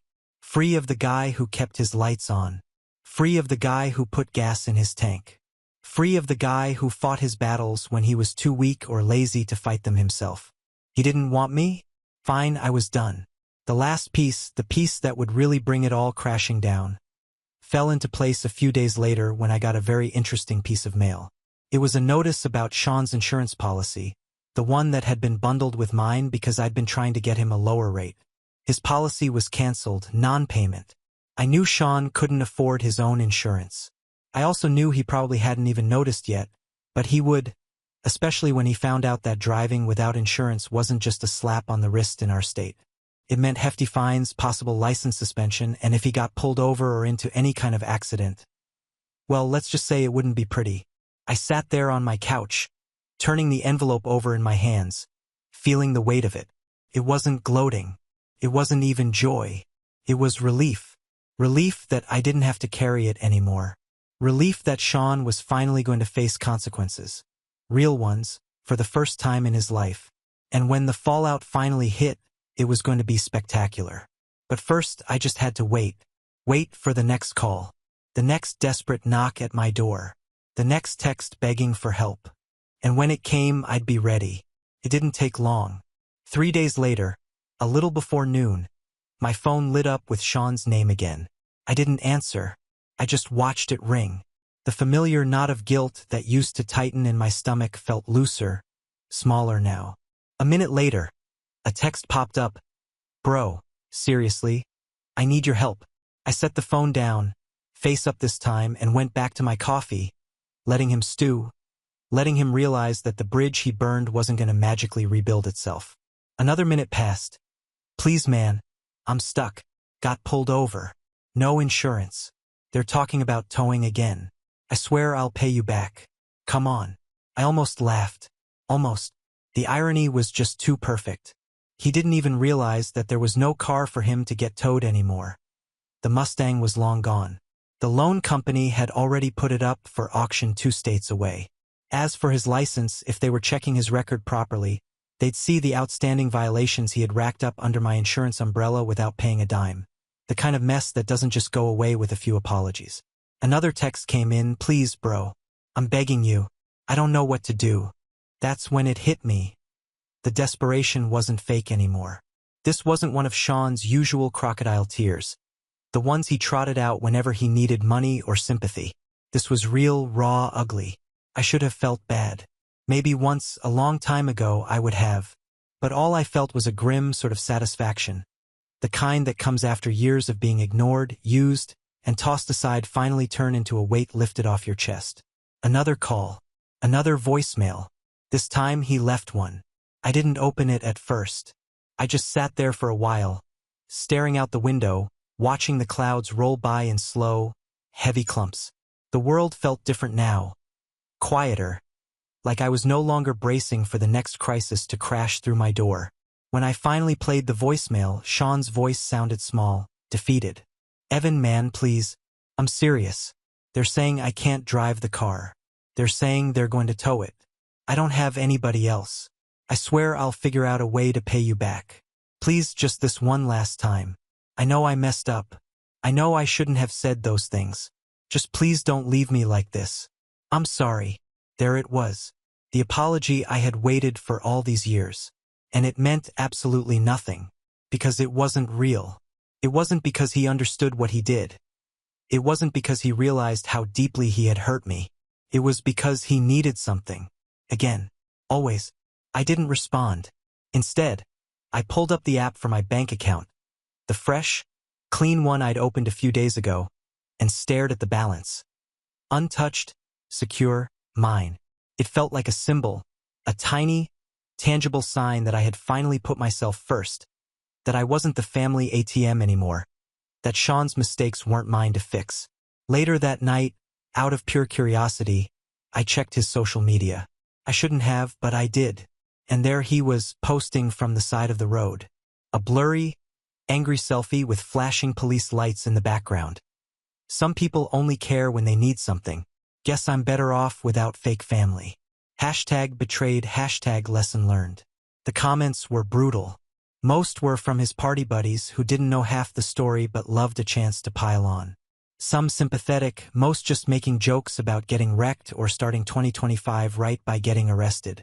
A few mutual friends commented asking if he was okay. I didn't comment. I didn't like the post. I didn't even feel tempted to, because Sean was right in a way. He was better off without fake family. And so was I. The next morning, I woke up to a quiet apartment. No frantic texts. No missed calls. Just sunlight filtering through the blinds and the slow, steady hum of a life finally becoming mine again. I went for a walk around the neighborhood, breathing in the crisp January air, feeling lighter than I had in years. No more waiting for the next explosion. No more trying to fix someone who didn't want to be fixed. When I got back home, there was one more message from Sean waiting. It wasn't angry this time. It wasn't desperate. It was just 2 words. "I'm sorry." I didn't reply to Sean's apology. I didn't even open the message again after the first time. There was nothing left to say. It wasn't that I hated him. Hate would have been easier. Honestly, hate at least implies you still care, still feel something sharp and alive. What I felt now was distance, like looking at an old photo of a life I barely recognized anymore. Over the next few weeks, Sean went silent. No texts, no calls, no sudden visits. I didn't know if he had finally gotten the hint or if life had just swallowed him whole for a while. Either way, I didn't chase him. I didn't check up. I focused on my own life for once. It was almost startling how quickly things started to change when I did. I started going back to the gym. Not for anyone else, not to prove anything, just for me. I reconnected with old friends I'd slowly drifted from over the years. Friends who had quietly slipped away because they were tired of watching me be used like a doormat. I even started picking up extra shifts at work. Not because I needed the money to cover someone else's mess, but because I had goals of my own now, things I wanted to save for, places I wanted to travel to. My world grew larger while Sean's, I imagined, shrank. About 2 months after that chaotic New Year's Eve, I ran into an old mutual friend of ours, someone who used to know Sean well. His name was Nate, and we crossed paths at a local coffee shop one Saturday afternoon. We made the usual small talk, the awkward dance of 2 people who shared too much history and not enough recent connection. Eventually, though, Nate brought up Sean. "So, you talked to your brother lately?" he asked, stirring his coffee without looking up. "Nope," I said simply. He glanced up at me then, like he wasn't sure how much I wanted to know. "He's, not doing so great, man." I shrugged. "Not really my problem anymore." Nate nodded slowly. "Yeah, I figured. Just thought you should know. He's living with some girl now. Barely scraping by. Lost his job a few weeks ago. Word is he's behind on rent already. I didn't say anything. What was there to say? This was always where Sean's road was leading. The only thing that had ever delayed it before was me standing in the way, patching up every pothole he stumbled into. Nate hesitated, then added, He's been telling people you abandoned him, that you left him homeless. I laughed under my breath. Not even bitter, just tired. Sounds about right. You're not mad. No, I said truthfully. I'm just done. There was a kind of peace in saying it out loud. Nate clapped me on the shoulder awkwardly, like he didn't quite know how to handle the conversation, and we parted ways after that. Later that night, I thought about Sean's version of the story, how he twisted things to make himself the victim, how he probably painted me as the cruel, ungrateful brother who kicked him when he was down. It used to matter to me what people thought. It used to eat me alive. Not anymore. I knew the truth, and the people who mattered would know it, too, if they cared enough to find out. Spring crept in slowly that year. The cold gray skies gave way to crisp blue mornings, the kind that make you want to roll the windows down and drive with no destination. I started doing that sometimes, just getting in the car, picking a direction, and going. One Saturday, I ended up at the edge of a small town about 40 minutes from the city. There was a tiny bookstore tucked between a bakery and a second-hand clothing shop. I wandered in on a whim and ended up spending 2 hours there, flipping through old paperbacks, chatting with the owner about favorite authors. I bought a few books, a couple of mugs, a handmade journal. It was such a small thing. A Saturday spent exactly how I wanted with no obligations, no frantic calls, no looming crisis, and yet it felt like the biggest victory of my life. A few days later, I got a letter in the mail. Real mail, not email or text. I recognized the handwriting immediately. Messy, a little rushed. Sean. I almost threw it away unopened. Almost. But curiosity got the better of me. Inside was a single sheet of paper. Evan, I know you probably don't care anymore, and I wouldn't blame you if you didn't. I just wanted to say I'm sorry for everything. I was selfish. I took advantage of you. I told myself it wasn't that bad because you were my brother and that's what brothers are supposed to do. I realize now how much I hurt you. How much I used you. I'm sorry. You were the only person who ever really tried to help me. I see that now and I ruined it. I'm trying to get better. I don't expect you to believe me. I just needed you to know. Thank you for everything you did, even if I didn't deserve it. Sean. I sat there with the letter for a long time, turning it over in my hands. It was more genuine than anything he had ever said to me before. More honest. And maybe, just maybe, he meant it this time. But I didn't write back. Not out of anger, not out of spite, but out of understanding. Some chapters in life aren't meant to be reopened. Some bridges stay burned, not because of hate, but because rebuilding them would only lead back to the same hurt, the same cycle. Forgiveness doesn't always mean letting someone back into your life. Sometimes it just means wishing them well from a distance. I folded the letter neatly, placed it in a drawer, and went about my day. And when summer finally arrived, bringing long evenings and warm golden light, I realized something beautiful. I wasn't surviving anymore. I was living, and I wasn't carrying anyone else's weight but my own. Now on to the next story. Story 6. Christmas, I brought gifts for the whole family. I didn't receive anything. My aunt looked at hers and said, "You always try too hard, fool." Laughter. I just nodded, collected every gift back into my bag, and said, "Weird how I'm the only one who showed up with anything." 30 minutes later, everyone was begging me to stay. I didn't even turn around.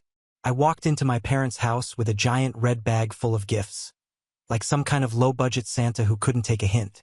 Real gifts, not just socks or cheap candles. I'd been saving since October. I picked each one with care. Yes, care, that embarrassing word. For Kyle, a signed baseball he once mentioned during a 4th of July barbecue. For my sister, a limited edition hoodie from some band she obsessively posted about. Even Jake got something. I don't even like Jake. I just thought maybe this year I'd stop being the guy on the outside looking in. I wrote a note for every gift. Handwritten, not printed, not copied. Actual thoughts, actual effort. Who does that? Apparently me. I should have known. By the way, my dad answered the door like I'd arrived with a clipboard asking for donations. Inside, the TV was blasting some dumb prank video. The room smelled like reheated ham and everyone was already half a drink past pretending to care. No one noticed the bag. I had to literally start calling out names and handing them their gifts. My mom gave me a weird look. My sister rolled her eyes. Kyle opened his, mumbled something like, "Wow, okay," and tossed it under the couch. Jake just said, "Thanks," without making eye contact. I didn't even get to the end of the bag before it happened. Aunt Caroline opened hers. It was a scarf, not expensive, but hand-woven from this little store in Vermont. She read the note and then said it. "You always try so hard, you fool." And she laughed. Not a chuckle, full laugh, like I had just fallen down a flight of stairs. And then it spread like this inside joke. They all understood. My mom tried to hide it, but she was smiling. My dad actually said, "She's not wrong." The worst part was none of them thought they were being mean. To them, I was just playing my role. Ethan, the try-hard, the outsider, the desperate idiot who still believed that if you just give enough, maybe you get let in. I didn't argue. I just nodded. I picked the gifts up one by one and stuffed them back in the bag. And then I said it. It's strange that I'm the only one who came with something. I didn't wait for a response. I walked straight out the front door, got in my car, and drove home in silence. The roads were empty, the kind of cold where the windows fog from your own breath. Back at my apartment, I dumped the bag on the floor and ordered Chinese food. I sat in the dark watching Die Hard and thought about every single thing I'd done wrong. Thinking maybe if I hadn't brought the gifts, maybe if I had just shown up late and left early like everyone else, maybe I'd have been fine. Half an hour later, my phone lit up like Times Square. My mom, my sister, my aunt, even Jake saying it was a joke. Saying I was being dramatic, saying to come back just for a bit, just for the food. They were worried. They didn't mean it. "It's Christmas, Ethan." I turned the phone off. That night, something shifted. Something quiet but solid. I realized they weren't my people. Not really. Blood and names didn't make us family. Not when they saw kindness as weakness, effort as comedy. That was the night I stopped trying to be one of them. I didn't know it yet, but I just started the countdown. 1 year from then, everything would be different. They thought I was a fool. I'd show them exactly what kind of fool I could be. 3 months after Christmas, I closed on a house. Not an apartment, not a condo, a house. Mine. 2 stories with a wide front porch and a backyard that stretched all the way to a line of trees. Cypress Ridge was 40 minutes out from my parents' place, which was just enough distance to make drop-ins inconvenient and visits optional. The neighborhood was quiet. People walked their dogs, waved when they passed. No one asked too many questions. I didn't tell anyone I'd been saving for years, that I'd been working overtime, skipping vacations, skipping birthdays, turning down nights out. They didn't ask anyway. I just posted a single photo to Instagram of the keys in my hand and the front door behind me. The caption just said, "Build something for myself." The comments section blew up. My mom posted a heart emoji. My sister asked if I was still coming to her graduation. And Caroline wrote, "Wow, look who's fancy now," and slapped a winking emoji on it. They still didn't get it. They assumed I'd invite them over, that I'd throw some big housewarming party, that we'd laugh about the Christmas thing, maybe even open that damn bag again. They didn't realize I wasn't playing along anymore. Instead, I invited exactly one person, Jenna. Jenna and I had been seeing each other quietly. She worked at a bookstore downtown. We met the week after Christmas when I went in to return a gift no one claimed. She saw me holding the receipt and said, "Don't return it. Just give it to someone who actually deserves a gift." We talked for an hour. I left with her number and a book I didn't need. By April, she was spending more nights at the house than not. By May, she had her own key. She asked me once why I never mentioned my family. I told her they never asked about me, so I returned the favor. But the silence didn't last. My mom called one Sunday saying they were planning a family thing for Father's Day, and that it would be a good time to see the new place. I told her I was busy.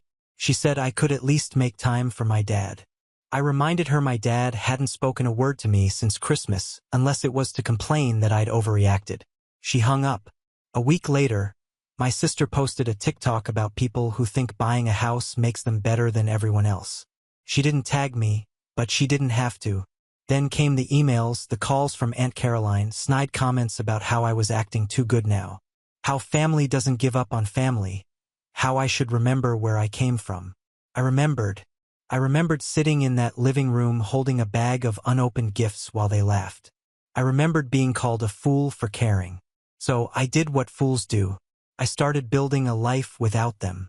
And for the first time in years, it started to feel like maybe I wasn't the fool after all. But they weren't done. Not yet. And when they came knocking, they didn't bring peace. They brought something else. It was a Saturday morning in July when the knock came. Not the kind of knock you get from neighbors dropping off cookies or some kid asking you to sign a petition. This was heavy, repetitive, like whoever was on the other side wasn't planning to leave until I opened up. Jenna was still in bed. I opened the door barefoot, coffee mug in hand. It was my parents. No call, no warning, just standing there like they owned the sidewalk. My mom smiled too quickly. My dad stood with his hands in his pockets like he was just waiting to be let in. Behind them, parked halfway into my lawn, was my dad's ancient truck with Aunt Caroline in the passenger seat. I didn't invite them in. My mom started with something like, "We were in the area, even though Cypress Ridge isn't on the way to anywhere." Then she went into this whole speech about how family has disagreements but we're stronger together. That my house looked nice enough, but it felt wrong that I'd moved without involving them. She said Jenna's car in the driveway made it seem like someone else was being treated like family. That's when I realized why they were really here. They thought I'd built something without them, and that scared them more than anything. Not because they missed me, but because for the first time they weren't in control. My dad finally spoke. Asked if I planned to move them in. Said they were getting older and that a big house like mine had plenty of space.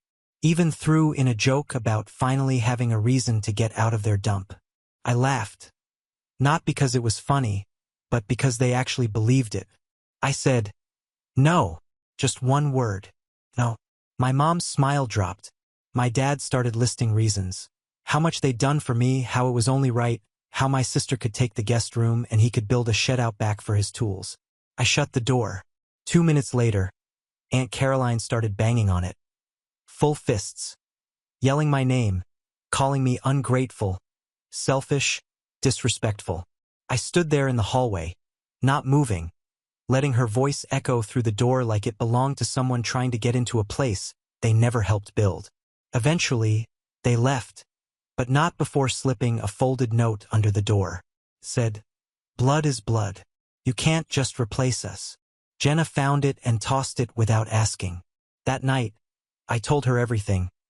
Christmas, the gifts, the names, the laughter, the plan I didn't even realize I'd started forming the moment I walked out that front door. She didn't say much, just listened. Then she asked, "What are you going to do?" I told her I was done playing nice. They called me a fool. They tried to guilt me into giving up the one thing I built for myself. Now they were going to see just how far I was willing to go to keep it. The next move was mine, and I was going to make it count. I should have changed the locks on the gate the day I bought the house. After what happened on my front porch, I thought maybe they'd back off. They didn't. I underestimated how far people will go when they feel their control slipping. I thought keeping quiet was strength. That distance would do the work for me. I was wrong. It started when my sister posted a video of a moving truck outside my parents' house. Caption, "Step 1. No details, just enough for the message to land." I didn't reply, but I knew. A few days later, Jenna called me at work. She sounded off. "There's someone in the backyard," she said. I left work early, drove home like I was chasing a fire, pulled into the driveway, and saw them. All of them. My dad, Mom, Aunt Caroline, Kyle, Jake, even my sister, now playing the victim, sitting on the edge of my patio furniture like she was waiting for an apology that never came. They didn't even look guilty. My dad had the grill open. My mom was unpacking groceries into my fridge. Kyle brought his own cooler and was cracking beers. Jake had his feet up on my table like it was his housewarming. I didn't say anything at first. I just stared. My dad grinned like this was all normal. Told you we'd warm this place up a bit. I asked how they got in. My mom said they just helped themselves. My sister chimed in that my gate wasn't even locked. Like that made it okay. I told them to leave. They said I was overreacting. My aunt said, "Ethan, stop pretending like you're some king now. It's a house, not a castle."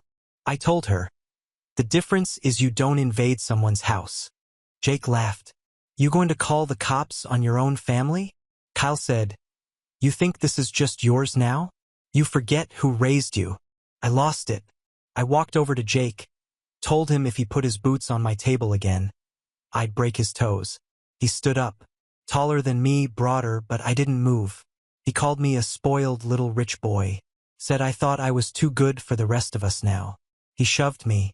I didn't think. I just hit him hard. Kyle grabbed me from the side. My dad tried to pull him off. Jenna had just walked out and she screamed. Someone knocked over the grill. My mom was yelling and Aunt Caroline was on the phone with someone. I still don't know if it was 911 or just gossiping. It was chaos. Chairs tipped. Glass broke. Someone fell into the garden bed Jenna just planted. My sister tried to slap me, pushed her away. It was ugly. Felt inevitable. When the cops pulled up, everything froze. I was standing there breathing like I'd just run 5 miles, hands bleeding. Jake had a cut on his lip. Kyle was swearing. Aunt Caroline was crying and waving her hands around like she was auditioning for a soap opera. The cops didn't arrest anyone, but they gave me the choice. "You want to press charges, sir?" I said, "No, not yet. But I wanted something on record. I wanted it documented. I wanted them to know I wasn't bluffing anymore." They made my family leave. Told them if they came back without an invitation, they'd be trespassing. Simple. Legal. That night, I sat on the back steps. Jenna didn't say anything for a while. Then she handed me a beer and said, "So what now?" I told her the truth. "Now we make it official." The next morning, I called a lawyer, got a restraining order started, changed the locks on the gate, installed cameras, and sent out a message to all of them in one group chat. "You step on this property again, it won't end with a warning." Aunt Caroline replied with 3 paragraphs about how I was sick, how Jenna was the one turning me against them, how I was abandoning the people who built me. I blocked her, then I changed my number.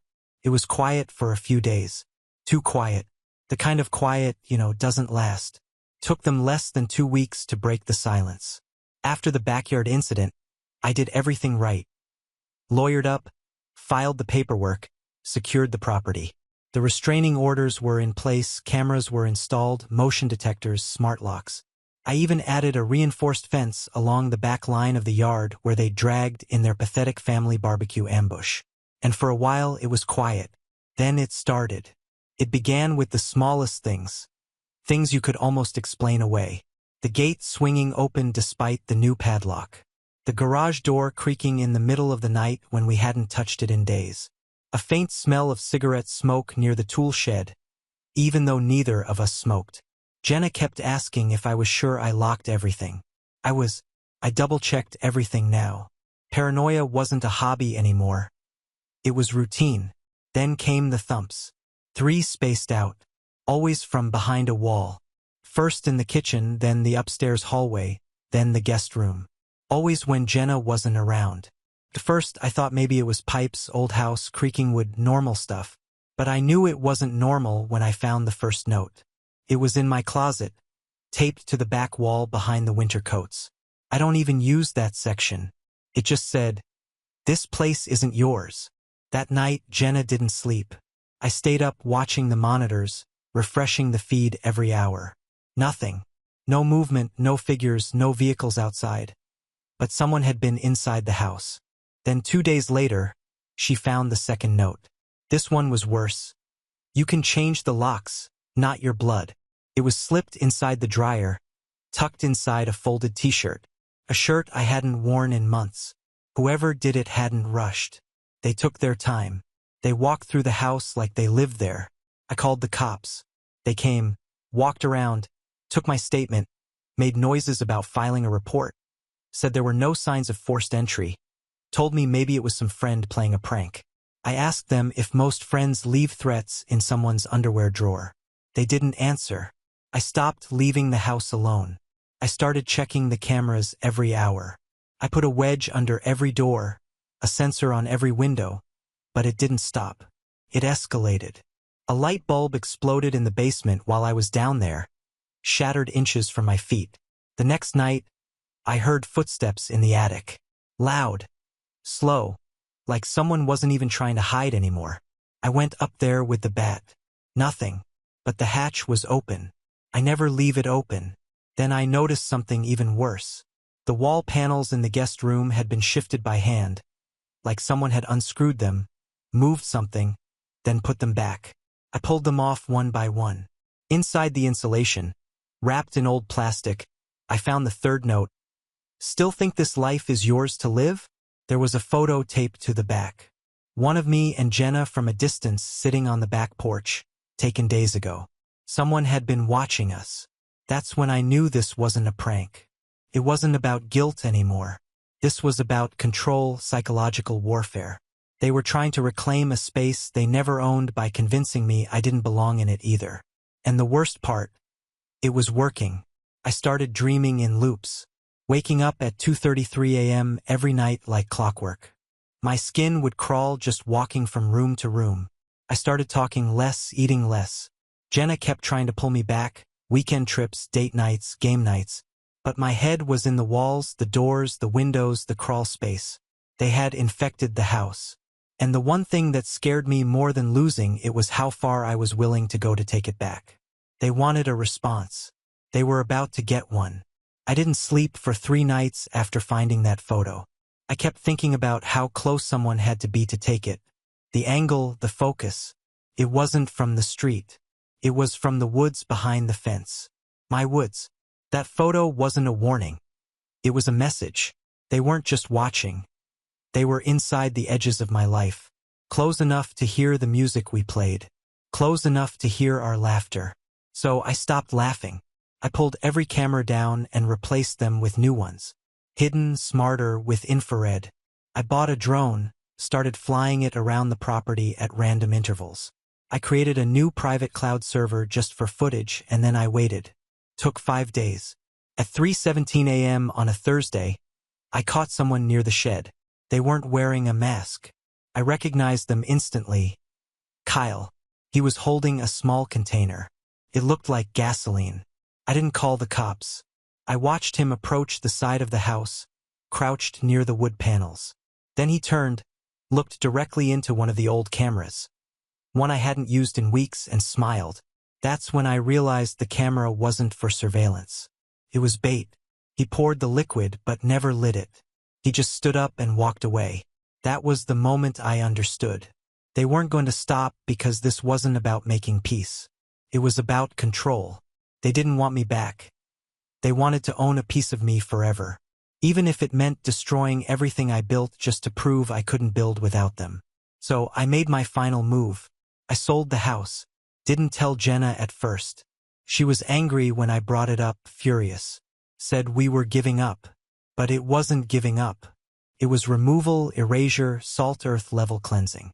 We packed up within a week, quietly. No announcement. I took a job offer across the country. Jenna had family in Oregon. It worked. It was fast, almost surgical. I wanted no time for second thoughts. We left the house just as the first leaves began to turn. Before we left, I left something behind. Inside the same guest room wall where I found the third note, I put a flash drive. It contained everything. Photos, video files, voice memos, the lawyer letters, the restraining orders, the timeline of every intrusion. Everything I'd collected with one single message attached. If you want to haunt something, haunt this. Then I sealed it up. The new owners were a quiet, retired couple. No social media, no drama. I liked them instantly. We drove across 5 states in 3 days. I didn't tell my family. I changed my number again. Deleted every old contact. New email, new everything. It wasn't revenge. It was freedom. But the irony is the moment I stopped trying to punish them was the moment they came crawling back. Weeks after we moved in, I got a letter forwarded from my old lawyer. No return address, but the handwriting was my mom's. It said, "We've said enough. Just let us know you're okay." I didn't respond. That was 6 months ago. Now I live in a house surrounded by pine trees and fog.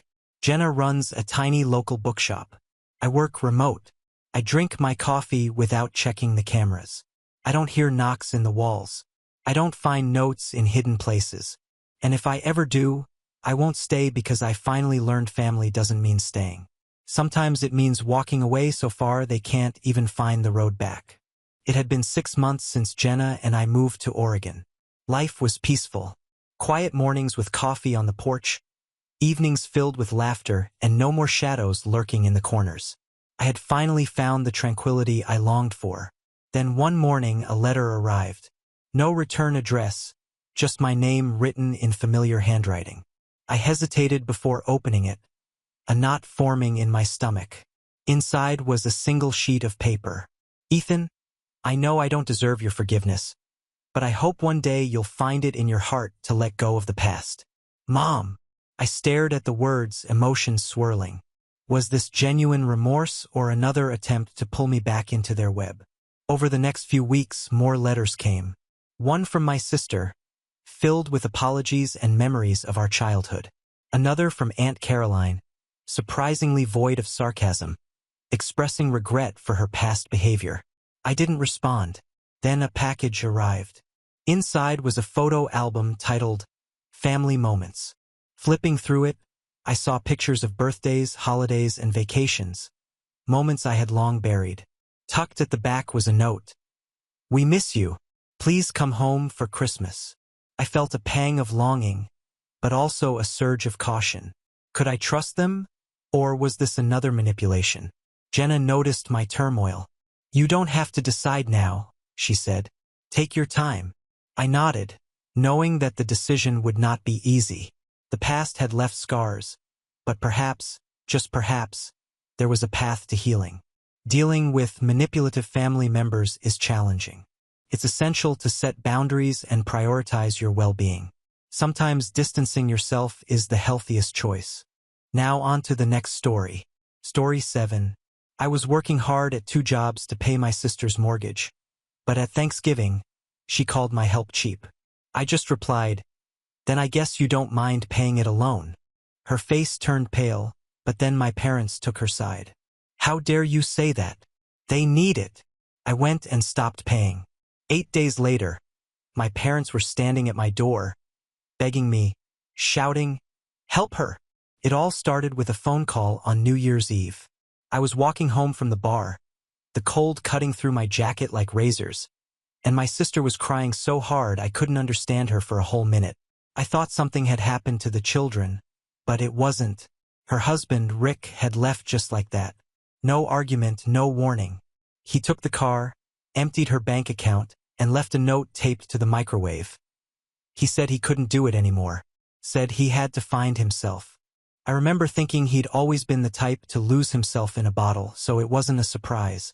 Jenna was broke. No savings, no job, just 2 kids, a house she couldn't afford, and a pile of bills bigger than she could hope for. She asked for help as if it hurt to say it. I didn't even blink. I told her I'd look into it. The first payment hit her account the next day, 2 months' mortgage. I took on more shifts at the factory. Then I crawled back to the bar I used to work in during college, Friday to Sunday nights. Tips helped, but it was brutal. By mid-January, I was getting 4 hours of sleep most days. And every dollar I had was either paying for her house or feeding her kids for $4,000 a month. That's what it was. I kept a spreadsheet just to keep my sanity. Rent, utilities, food, mortgage, hers, not mine. I barely paid mine. I let the heating break and didn't fix it until March. I sometimes showered at the gym because I couldn't afford the water bill. Jenna never asked me how I managed. She just accepted the money as if it was owed. Maybe she thought it was. Maybe they all did. My parents knew what I was doing. I told them I couldn't do it forever. I didn't ask them to help, just to talk to her, to get her to look for work. My mom told me Jenna was still recovering. My dad said it was the least I could do. The least. April came and went, then May, then June. By then, I was about $24,000 in the hole. I skipped a friend's wedding because I couldn't afford the flight. I stopped answering texts. I couldn't tell anyone what I was doing. Felt pathetic, like I was living someone else's life. But I kept paying every month. In November, I planned to stop after Christmas. I told myself I'd get her through the year, then she'd be on her own. I thought maybe Thanksgiving would be different. Maybe she'd say something, anything, to show she understood what I'd done. I almost didn't go. I was exhausted, but I came because I wanted to see the kids. Their house looked nice. Too nice. New cushions, candles burning. The table was set like something out of a lifestyle blog. She bought a second turkey just for the hell of it. My parents were there acting like royalty. My dad even gave a toast. Then my cousin Todd, always the one to stir the pot, asked how Jenna managed to keep the house after Rick left. He said most people would have had to sell. Jenna laughed loudly. She said, "Oh, I got some help, but it wasn't much. Just some cheap support to keep me afloat." Cheap. That word hit me like a ton of bricks. I looked at her. She was smiling, sipping wine I'd probably paid for. My jaw clenched so tight it hurt. I said, "Then you won't mind paying for it yourself next month." The room fell silent. Jenna stopped smiling. My dad slammed his fork down. "How dare you say that?" he barked. "They need it, Eric." That was it. That was the last straw. I got up, walked out, and didn't say another word. I drove home in silence and canceled the transfer I had scheduled for the 1st of December. 8 days later, they showed up at my door. My dad was pounding so hard I thought the glass was going to break. My mom screamed through the door, "Help her, Eric! You have to help her!" I didn't answer, and I hadn't even started to make them pay. They stood outside for 10 minutes. I watched from the kitchen, the lights off, just their silhouettes bouncing across the frosted glass window. My dad was pacing, fists clenched. My mom was in that hysterical tone she gets when things don't go her way. I didn't open it. Not out of spite, not at first, but because something had cracked inside me at that Thanksgiving table. I saw them all for what they were, parasites. I waited for them to leave. Then I blocked my mom's number. I didn't even bother with my dad's. He still leaves voicemails, and sometimes I listen to them just to remind myself why I'm done. 3 days later, I got the text from Jenna. "You've ruined everything. They're blaming me now. You don't know what you've done." I stared at the screen for a long time before I deleted it. I didn't answer.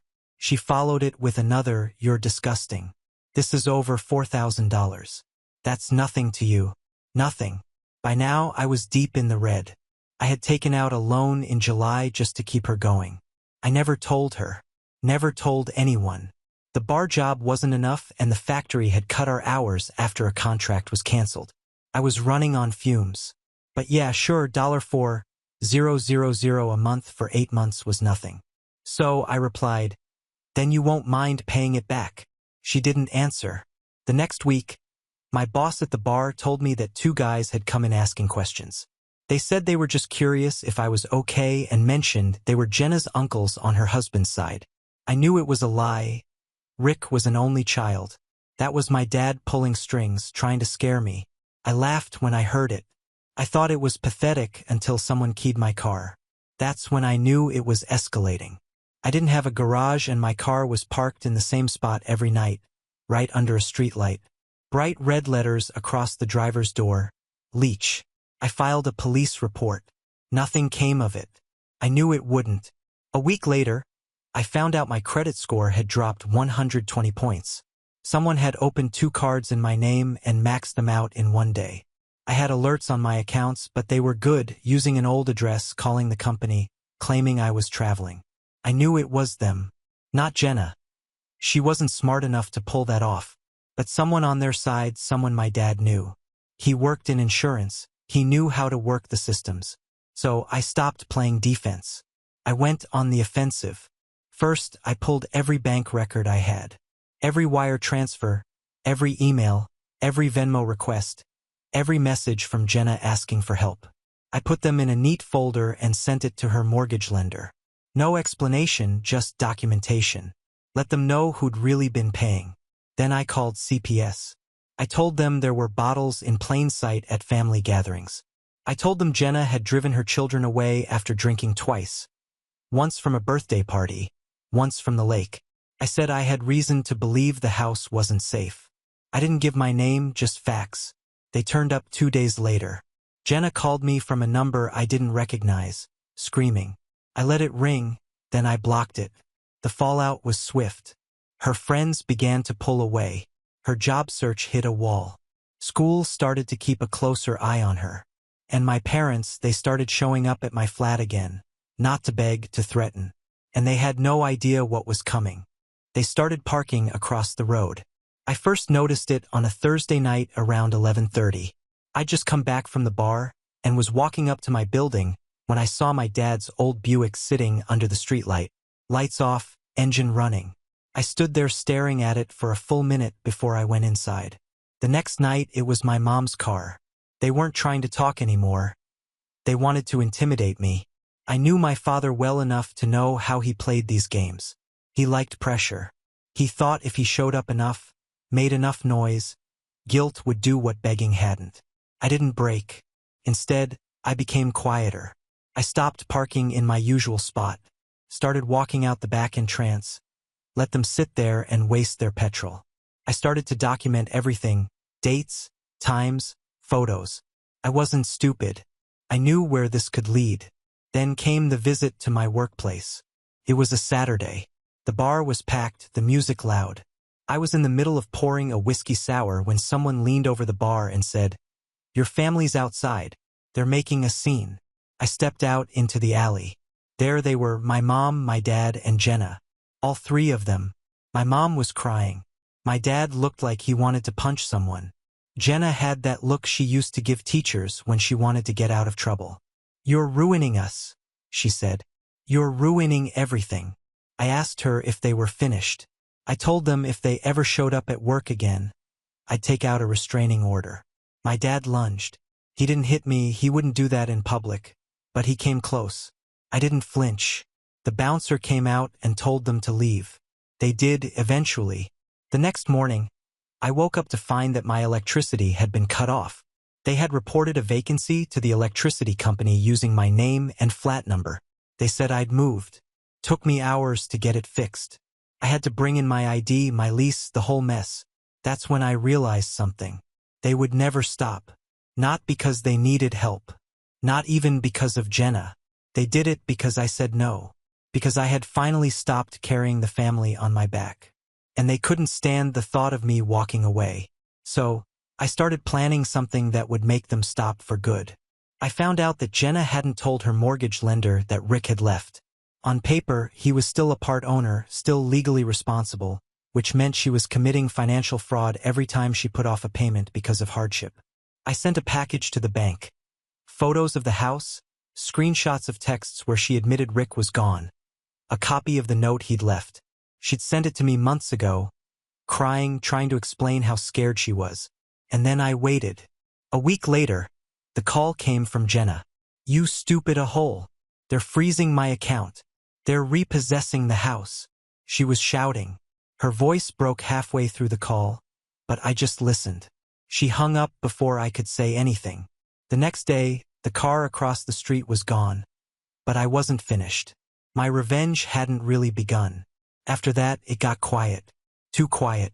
No cars outside, no voicemails, no texts. I almost missed the sound, but I knew better. They weren't giving up. They were regrouping, figuring out what to do next. That's what they did. Circled the cars, found a new angle, came back stronger.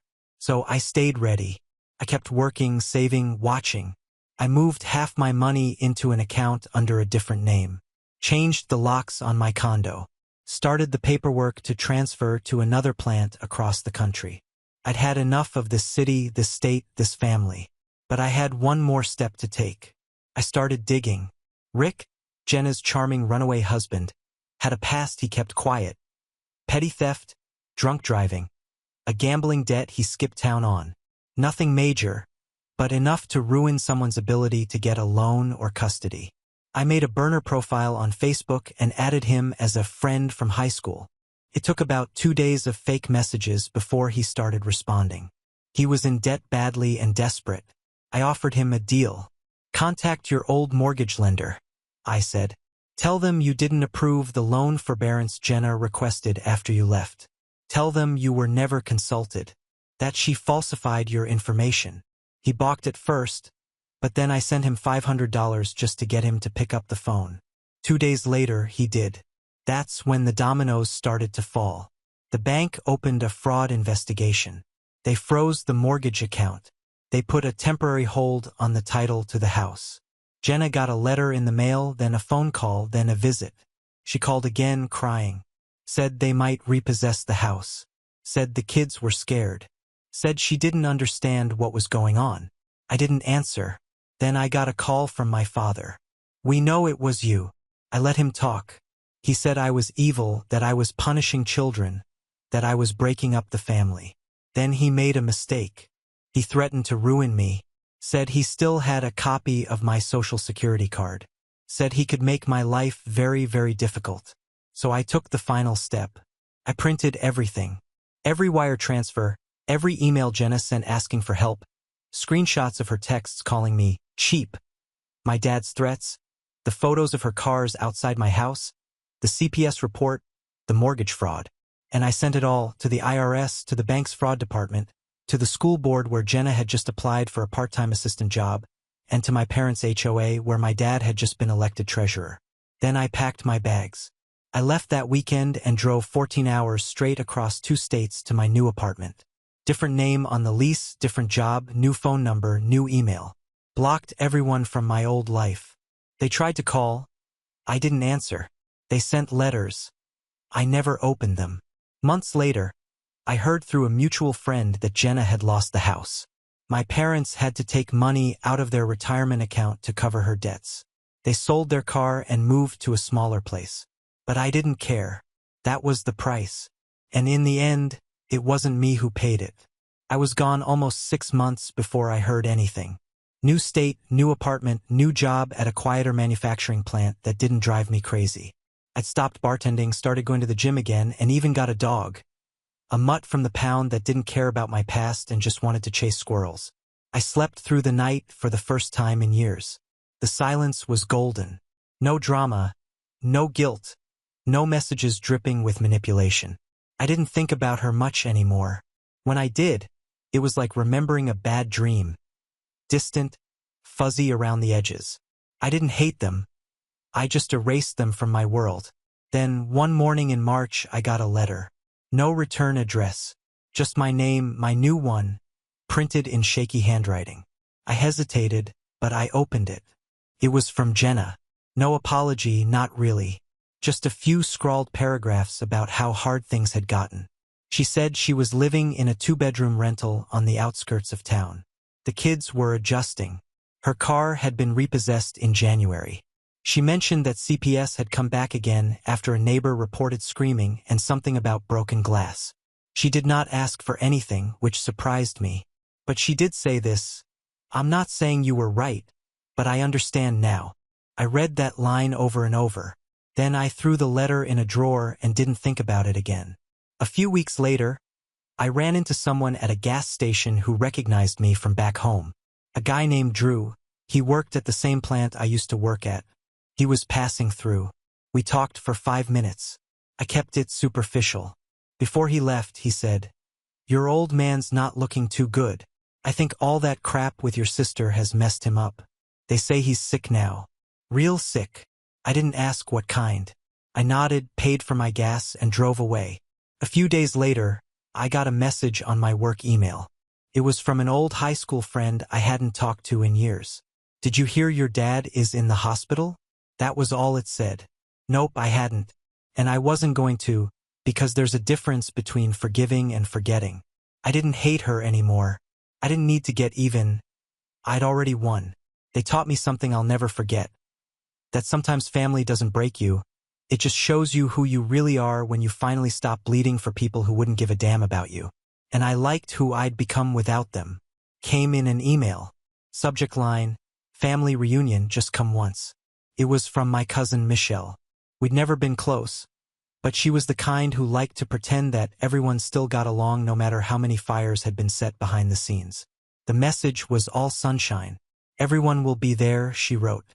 "It would mean a lot to the family to see you again. No drama, I promise." No drama.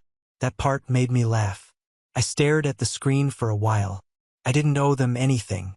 I hadn't spoken to any of them in almost a year. But a small, sick part of me was curious. Not nostalgic curious. I wanted to see what wreckage was left behind. Maybe I wanted confirmation. Proof that leaving was the smartest thing I'd ever done. I replied, "I'll come in an hour." The reunion was at my parents' new house. A cramped one-story in a subdivision that looked like it had been thrown together by a blind contractor. Fake shutters, mismatched bricks, a front yard with patches of dirt where grass used to be. It looked tired. I parked at the end of the block and walked up. No one came out to greet me. Inside, I was hit with that weird plastic smell, like someone tried to clean too much too fast. My mom saw me first. She froze, then put on this weird, tight-lipped smile. My dad wasn't in the room. Jenna was. She looked deflated, smaller than I remembered. Her eyes followed me like a stray dog waiting to be kicked. I nodded. Didn't say a word. Everyone acted as if it was normal, like nothing had happened. Then Michelle clapped her hands and said, "Okay, everybody, time for the surprise." I should have left right then. Instead, I followed the group into the living room. There was a cake on the table, one of those big sheet cakes with whipped frosting. On the top, in blue cursive, it said, "Welcome back, Eric. We forgive you."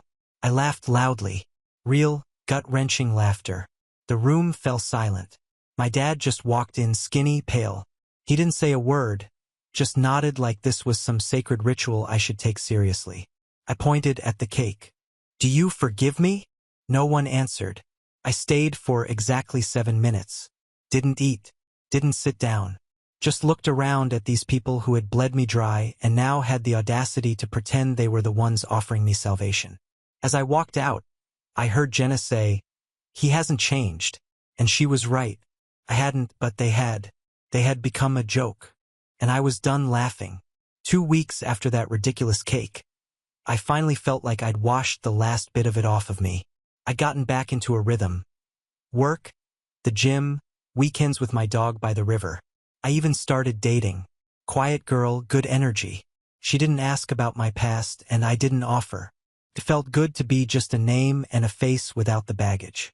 Then I got the call. Unknown number. I let it go to voicemail as usual. The message was from an attorney. He sounded stiff, rehearsed, like someone who'd delivered bad news too many times. My father had died 3 days before. Pancreatic cancer, late stage. He'd known for a while, told no one. Typical. He left a will. I was in it. At first, I thought it was one last twisted joke. I imagined being left with their old house and its cracked driveway or a box of photos I didn't want. I almost ignored the call altogether, but I showed up at the Zoom meeting. The lawyer was wearing a gray suit and reading from a folder like a play script. He got to my name and said, "Your father left you a personal letter. No financial assets, just this." He held up an envelope. He mailed it to me 2 days later. I sat on the floor when I opened it, just sitting there, legs crossed, dog sleeping next to me, no distractions. The letter was written in my father's stiff handwriting. "Eric, I'm not going to pretend that I was a good father. I wasn't. I let pride get in the way of decency. I said things I didn't mean because I couldn't say what I really felt, that I was ashamed. Not of you, but of myself. You were the only thing that ever held us together. And when you stopped, everything broke. And you were right to let it. I hope wherever this finds you, you're not the man I was. I hope you build something better. Dad." I didn't cry. I didn't get angry. I just sat there. And when I was done reading, I put the letter in the kitchen sink, lit a match to it, and let it burn to nothing. Closure doesn't come in neat packages. It comes in flames, in words that come too late, in the silence that follows. 3 days later, there was a knock at my door. It was Jenna.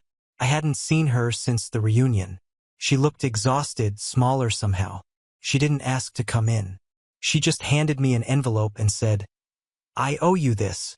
Every cent. It's yours. I opened it. A check. $32,000. She'd written it all out. I asked how. She said she sold Rick's boat, cashed out her tiny 401k, and got a settlement when the bank settled the fraud case.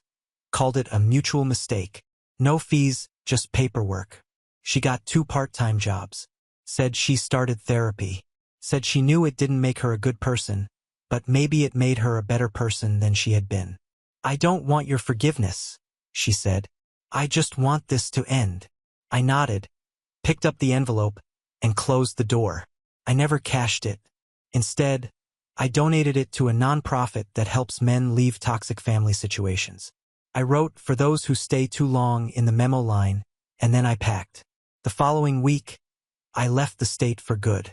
No goodbye letters, no new number, just me, my dog, and half a tank of gas heading west. I didn't care where I ended up.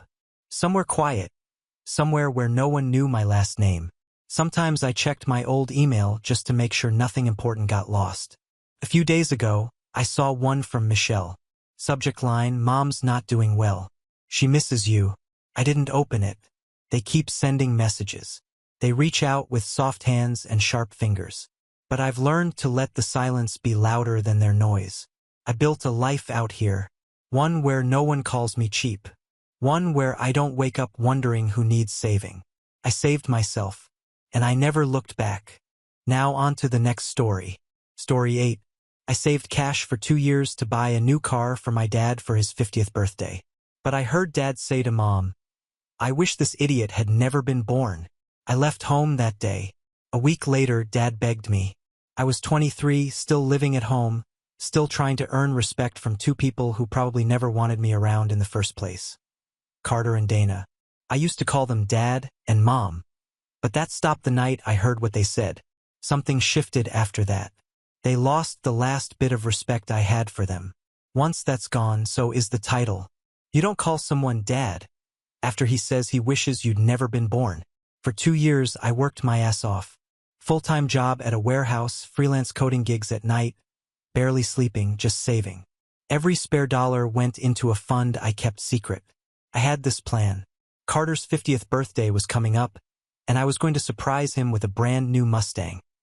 The exact model he used to drool over whenever we passed one on the road. I imagined his face when I handed him the keys. That moment kept me going. I thought maybe this would be it. The one thing that finally made him see me as more than some useless mistake who was taking up space. The only person who knew was Grandpa Henry. He used to be a mechanic, the only person in the family with any sense. He told me more than once that Carter was a leech, that he spent his life using people and playing the victim. He said Carter had never worked for anything in his life and hated anyone who reminded him of that, especially me. He told me years ago that the inheritance was coming to me, not his son. I didn't ask for that, didn't need it, but Carter must have known. It explained a lot. He never hit me or anything like that, but the way he talked to me was like I was some deadbeat roommate he couldn't evict. Every conversation with him turned into some weird power trip, and Dana was always there to co-sign it. If Carter insulted me, Dana would say I was being sensitive. If I tried to stand up for myself, she'd ask me why I was always trying to start something. It was like they saw me as a problem they couldn't return. Still, I kept saving. I loved my room. The posters, the old guitar, the tiny window that overlooked the street. It was mine, even if nothing else in that house felt like it was. I didn't have friends over. Didn't go out much. I was just focused. I was so close to buying the car. The dealership even had it held for me. All I had to do was show up and pay. And then one night I couldn't sleep. I was watching something dumb on Netflix, and around 1 a.m., I got up to use the bathroom. On the way back, I heard Carter and Dana talking in their room. Their door was cracked, and I wouldn't have stopped if I hadn't heard my name. Dana was saying she didn't understand why I worked so much. Carter laughed and said it was because I thought I was better than everyone else. Then he said it. I wish this idiot had never been born. Just like that. No hesitation. And Dana didn't even flinch. She laughed, saying something about how Grandpa always liked me too much. Anyway, I stood in the hallway for a while after that, just staring at their door. Not angry, just done. There's a point where disappointment doesn't even sting anymore. It just confirms what you already knew. I went back to my room, packed a duffel bag, grabbed my laptop, my stash of cash, and the printed photo of the Mustang I'd been saving for. By sunrise, I was at Grandpa Henry's doorstep. He opened the door, looked me up and down, and said, "So, he finally showed his teeth. I moved in that day." Henry didn't ask questions. He just showed me to the spare room and told me I was home now. A week later, Carter sent me a text, the first one I'd gotten from him in over a year that wasn't just him complaining about the lawn or the dishes. "Still getting me that birthday gift?" That's when I knew Henry told him about the car. And now Carter wanted it. The day after I got Carter's text, I didn't answer. I just stared at it for a while, sitting at the small kitchen table in Grandpa's place, drinking black coffee that tasted like burnt wood. He walked in, saw the look on my face, and didn't even need to ask. "He texted you," he said. I nodded. "Guess he wants to know if he's still getting the car." Grandpa shook his head and sat down. "He didn't want the son, but he'll take the Mustang." I laughed, but not because it was funny. Later that afternoon, the house phone rang. Grandpa still had a landline, the old kind with buttons that click when you press them. He answered, and as soon as I heard the tone in his voice shift, I knew exactly who was on the other end. "No, Carter. He's not coming back." "You made sure of that," he said, calm but hard. I could only hear Grandpa's side of the conversation, but it was clear Carter wasn't letting up. Grandpa's jaw tightened. "What are you even talking about? What gift? Oh, you mean the car you don't deserve? The one he was working himself into the ground to buy you while you were busy trashing him behind closed doors." There was a long pause, and then Grandpa did something I didn't expect. He laughed. Not a regular laugh either. It was short and sharp, like someone had just told the worst joke in the world. "You're not going to manipulate him like you manipulate everyone else, Carter. You're not owed a damn thing." I was standing in the hallway now, just listening. Grandpa glanced at me, then said, "You want the car? Come ask him yourself." And then he hung up.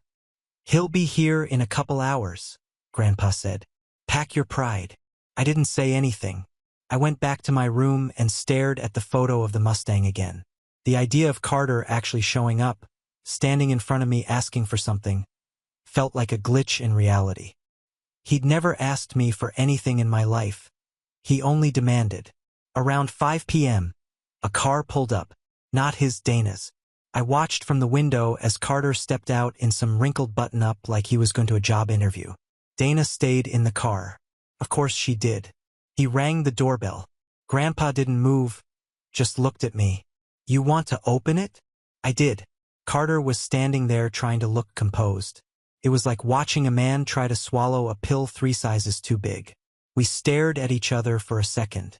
Then he cleared his throat. "I heard you've been working on something for my birthday," he said, smiling like we were buddies.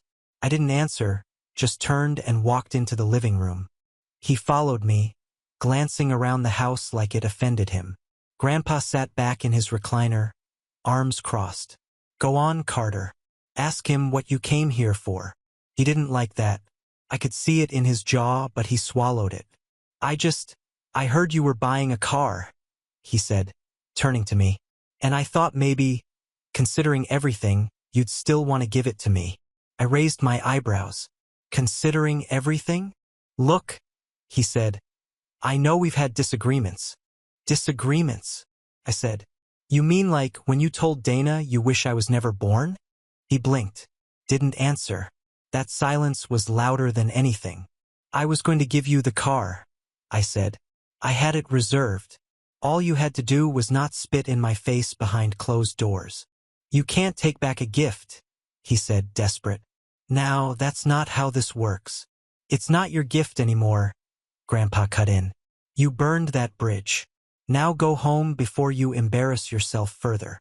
Carter didn't move at first. He just stood there with that same blank stare he always had when things didn't go his way. Then he muttered something under his breath and turned back toward the door. "You still got my number," he said to me. "If you change your mind." When the door shut, Grandpa let out a long sigh and reached for the remote. He's going to come back, he said. They always come back when there's something to take. And I believed him. But what I didn't expect was who showed up the next day. Not Carter, Dana, alone. The doorbell rang just after noon. I was in the garage helping Grandpa rearrange some old tools when we heard it. He glanced toward the front of the house and muttered, "Told you." I figured Carter was back for round 2. I wasn't in the mood. But when I opened the door, it was Dana standing there. No makeup, big sunglasses, and holding a Tupperware container like we were still playing house. "Hi, John," she said, trying to sound warm. I hadn't heard her say my name like that since I was 10. I leaned against the door frame. "You here to pick him up?" "No," she said. "He's at work. I came on my own." Grandpa came up behind me, drying his hands on an old rag. "Well, look who finally left the throne." Dana forced a smile. "Can I come in?" Grandpa opened the screen door but didn't say a word. I walked back to the kitchen and waited for whatever version of this woman was about to show up. She followed me in and put the Tupperware on the counter. "I made your favorite, the lasagna," she said.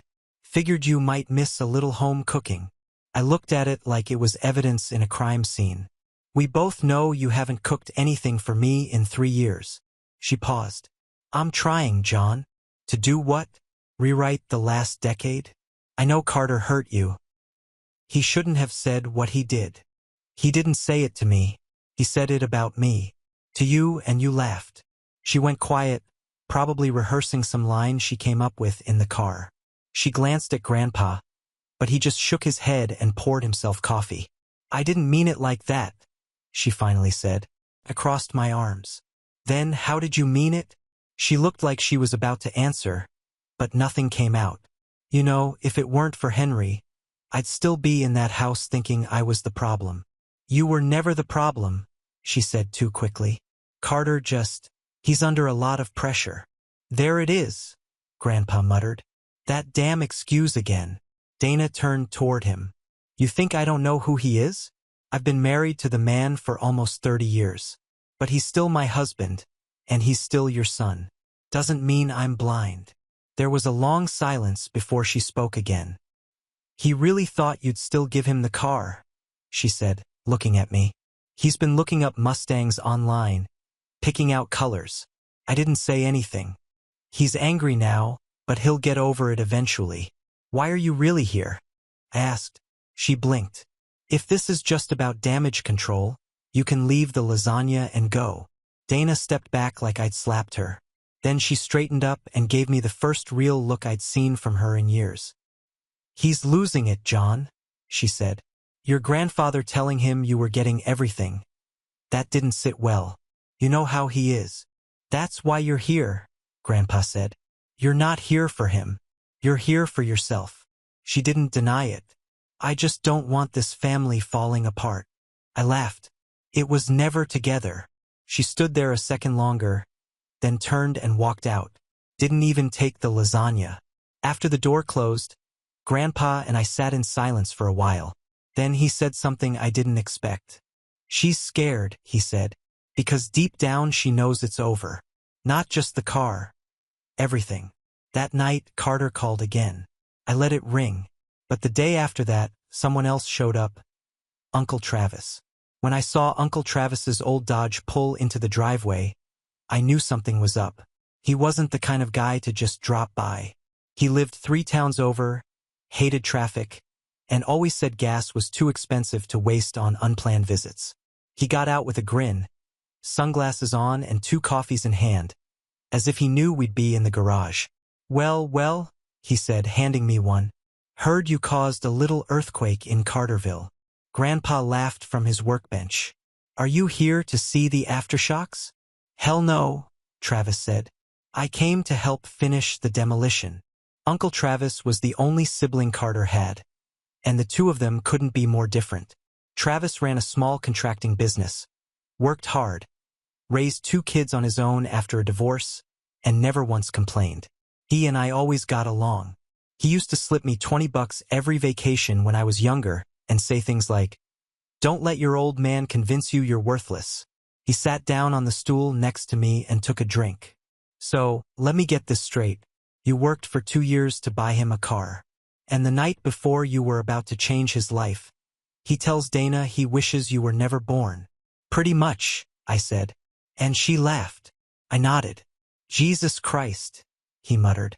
And now he still wants the car. Grandpa filled him in on everything.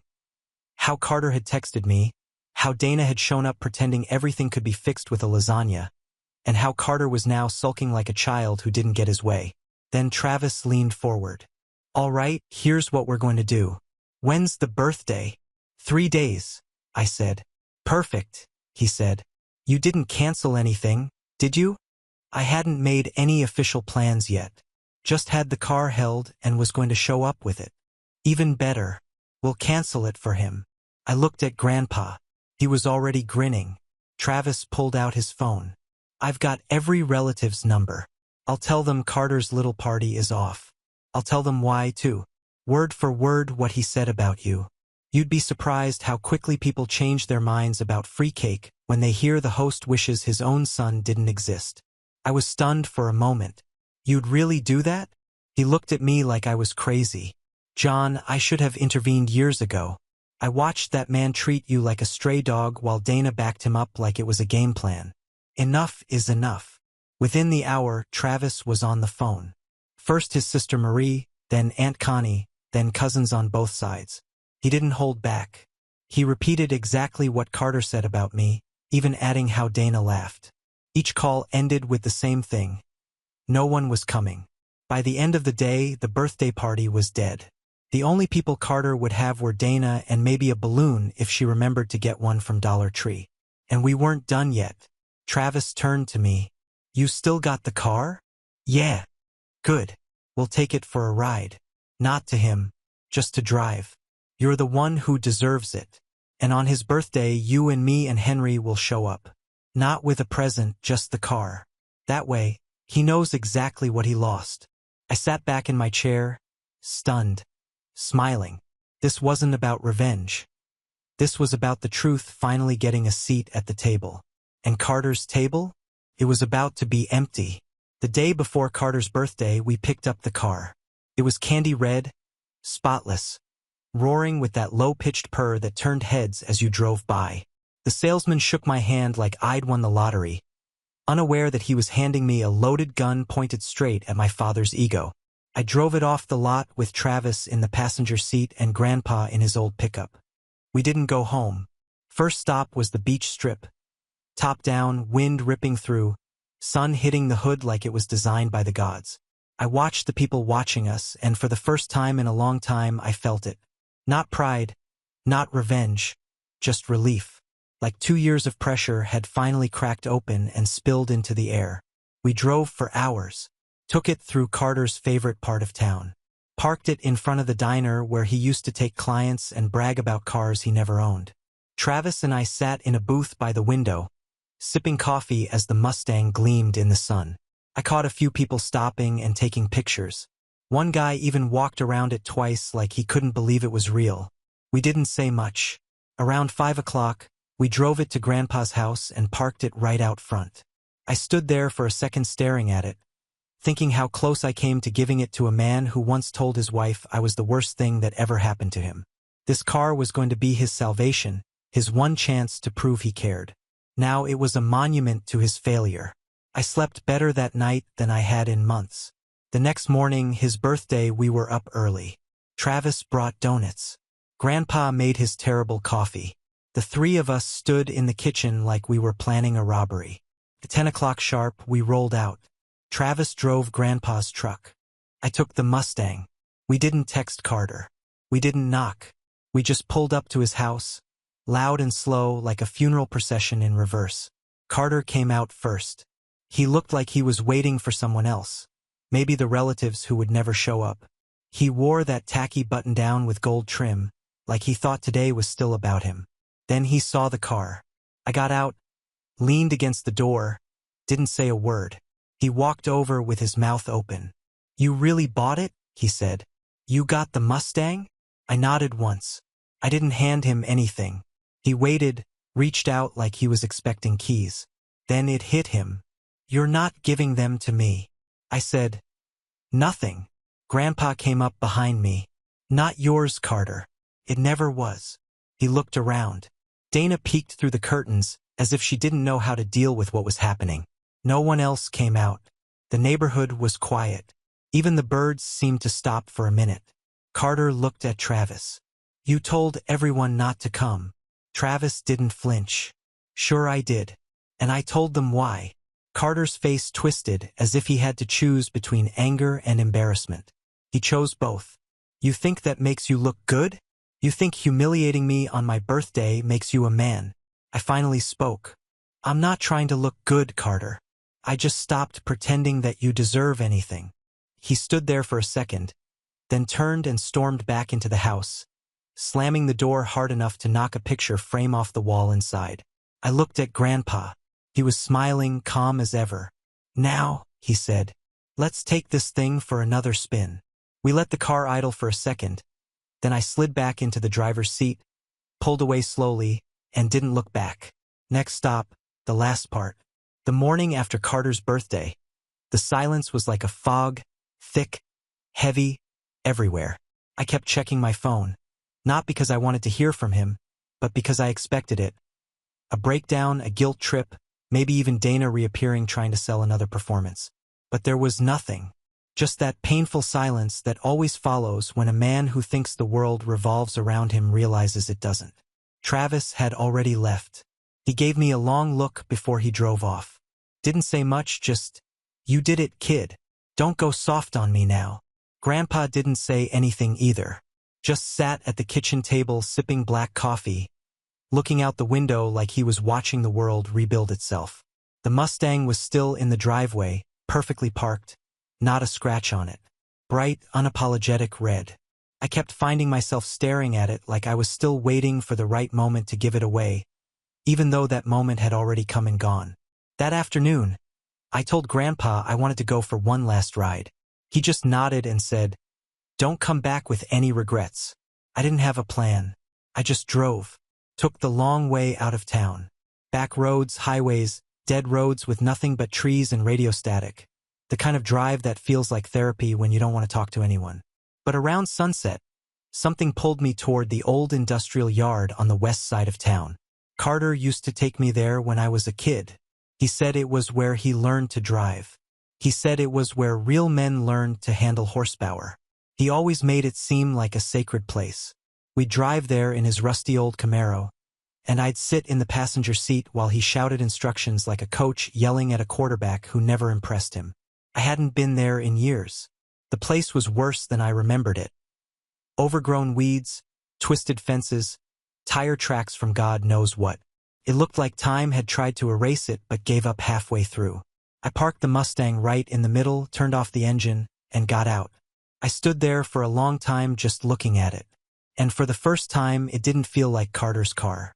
It didn't even feel like mine. It felt like something I needed to let go of. I walked around it slowly, opened the trunk, and pulled out the envelope. I had stuffed it the night before with all the receipts, the proof of purchase, and a handwritten letter, not to Carter, but to whoever got the car next.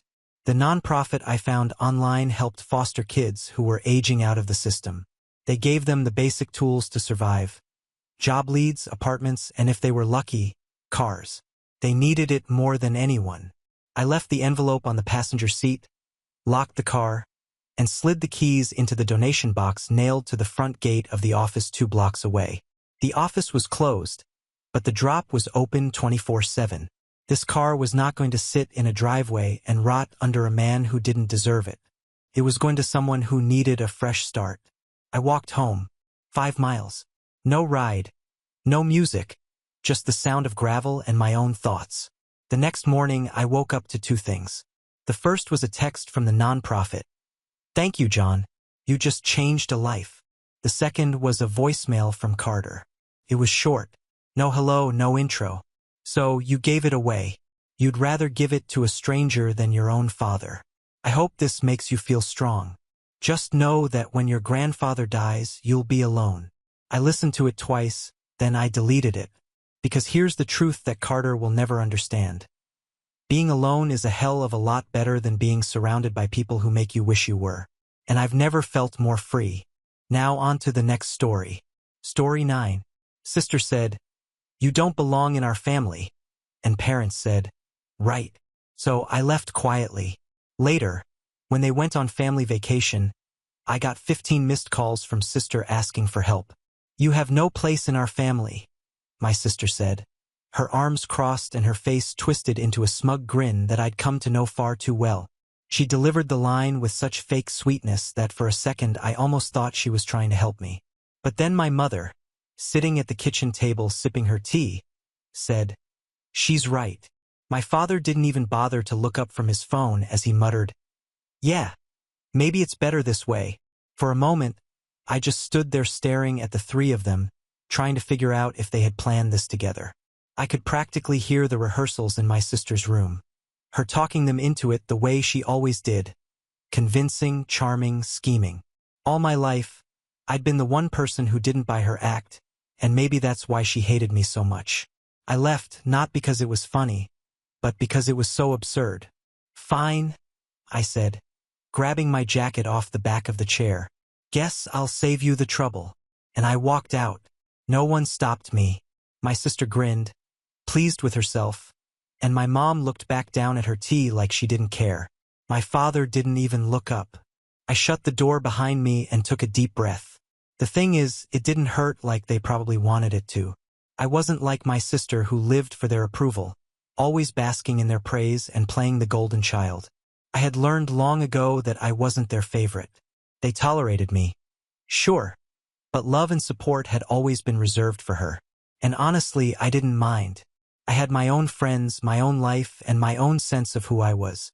Still, it stung a little. Not the fact that they let me go, but how easy they made it seem. No hesitation, no second thoughts. No, wait, let's talk about this. Just silence. I stayed with my best friend that night. When I told her what had happened, we laughed about it over a bottle of cheap wine, joking about how my sister probably saw herself as the queen of the family now. "Honestly, it sounds like you're better off," my friend said. And she was right, but I couldn't shake the feeling that something about this whole thing wasn't just about me. My sister had been building up to this for months, making little comments to our parents about how I didn't fit in or how I wasn't like them. It wasn't enough for her to be the favorite. She wanted me out. 2 days later, they were packing their bags for a family vacation. I hadn't even realized they were planning it until I saw the suitcases by the front door. My sister, of course, made a big show of it, laughing loudly as she gave directions and supervised my parents. As I watched from the stairs, she kept looking at me, waiting for a reaction. When I didn't say anything, she finally turned to me and said, "So, are you just going to sit here all alone? What are you going to do without us?" I smiled, calm and unconcerned, the way I knew would annoy her the most. "I hope they take you to a hospital for the mentally ill on this trip. Maybe they'll have room for Mom and Dad." Her face instantly turned red, and the next thing I knew, she was screaming, tears, screaming, the whole thing. My parents rushed to comfort her, looking at me as if I had just committed a crime. "You're so cruel," my mother said, shaking her head. "Why can't you be more like your sister?" I shrugged. "Because I'd rather be sane." When they left, I felt nothing but relief. The house was finally quiet, peaceful for the first time in years. I didn't have to deal with their constant criticism or my sister's endless games. I curled up on the couch with a bowl of popcorn and watched my favorite TV shows, enjoying the silence. But of course, in a family like mine, peace never lasts. It was 2 days of absolute bliss. No yelling, no snide comments, no exhausting power plays. I stayed in the house like it was my own personal retreat, playing my favorite music, dancing in the kitchen, and catching up on all the things I couldn't enjoy when they were around. Then the calls started. The first one came at 10 a.m. I was in the middle of making pancakes when my phone buzzed on the counter. It was my sister. I rolled my eyes and silenced it. Whatever drama she had gotten herself into, I didn't want to hear it. The second call came 5 minutes later, then the third. By the time I finished eating, she had called 7 times. I stared down at my phone, debating whether to block her number, but part of me was curious. What could be so urgent that she couldn't just text? When the 8th call came in, I answered it. if only to tell her to leave me alone. What? I said, my voice dripping with irritation. Finally! She shrieked, her voice high-pitched and panicked. I've been calling you for hours. Why didn't you answer? Because I don't care, I said flatly. What do you want? We're in trouble, she said, her voice shaking. I need your help. Define trouble, I said, leaning back against the counter. She hesitated, which was never a good sign. My sister never hesitated unless she was about to lie. We, got robbed. I raised an eyebrow. You got robbed on your perfect little family vacation? Yes, she snapped. Some guy stole all of our money. Mom and Dad are freaking out and we're stuck here with no money. I didn't know who else to call. Now I was intrigued. Why not call Mike? I asked, referring to her husband. Her silence told me all I needed to know. Oh, I said, a grin spreading across my face. You didn't tell him, did you? What happened? Did the guy steal more than your money? Shut up, she hissed. This isn't funny. I laughed. Oh, it's hilarious. Let me guess. You went somewhere you shouldn't have and now you're too embarrassed to admit it. Am I close? There was another pause, and then she said, Are you going to help us or not? I thought about it for a moment. On the one hand, this was exactly the kind of mess she deserved. On the other hand, there was something deeply satisfying about watching her squirm. Let me think about it, I said. In the meantime, maybe you can ask one of those locals you like to hang out with for some help. I'm sure they'd be more than happy to help. Oh, wait. She started yelling at me, but I hung up before I could hear the rest. For the next few hours, my phone buzzed with calls and texts. Not just from her, but from my parents as well. They were all variations on the same message. We need your help. Please send money. By the end of the day, I had 15 missed calls and a voicemail from my mother trying to guilt me by saying, I thought you were better than this. We're family. I couldn't stop laughing. Family, I muttered to myself. Didn't you just tell me I have no place in this family? I texted a sentence back to my sister. Sorry, but I'm just a roommate, remember? And then I turned my phone off. 2 days after the endless calls, I woke up to a single text from my sister. It wasn't the wall of emojis or threats I was expecting. It was simple, we're coming home. Thanks for nothing. I stared at it for a moment, then shrugged and went about my day. Whatever mess they'd gotten themselves into, it wasn't my problem. I didn't owe them anything, especially after what they had said to me. When they finally returned, I heard the commotion before I saw them. The slamming of car doors, my mom's loud voice yelling about luggage, and my dad muttering something under his breath. My sister, of course, made the biggest entrance. She stomped into the house, flushed and angry. Her husband, Mike, trailed behind her, lugging suitcases. Mike gave me a little nod as he passed me in the hallway, as he always did. He was one of the few people in this family that I actually respected. Maybe it was because he seemed to see through my sister's nonsense, or maybe it was because deep down he knew I was the sane one. Once they were all inside, my sister turned to me, her face a mask of rage. You're unbelievable, she snapped, jabbing a finger in my direction. We needed you and you just ignored us. I leaned back against the wall and crossed my arms. I'm sorry, I said, though my tone made it clear that I wasn't. I didn't know roommates were supposed to cover each other's holidays. My dad glared at me. This isn't a joke, he said. We were stranded in a foreign country. Do you have any idea how humiliating it was to beg for help? Humiliating, I repeated, raising an eyebrow. You mean like being told you had no place in your own family? Because I wouldn't know anything about that. My mother let out an exasperated sigh. Why do you always have to be so difficult? We're your family, and families help each other. Oh, now we're family? I said, laughing. That's funny. Last week I was just a burden. Or did you forget? My sister, who had been pacing the room like a caged animal, finally exploded. You're such a child. Do you know how much stress you've caused us? Do you even care? I looked her dead in the eye. No, I don't. And you know why? Because you don't care about me. You never have. All you've ever done is tear me down, and now you expect me to bail you out? I'm sorry, but I'm done." The room fell silent. For once, my sister didn't have an answer. My mom looked like she wanted to say something, but for once she couldn't find the words. Then Mike, who had been quietly unpacking by the door, spoke up. "She's right." Everyone turned to stare at him. "What?" my sister snapped, her voice rising. "She's right," he repeated calmly but firmly. "You treat her like garbage and then you wonder why she won't help you? Maybe if you respected her a little more, she'd feel differently." The room was so quiet you could hear a pin drop. My sister looked like she'd been slapped. "I can't believe you're taking her side," she hissed. "I'm not taking sides," he said.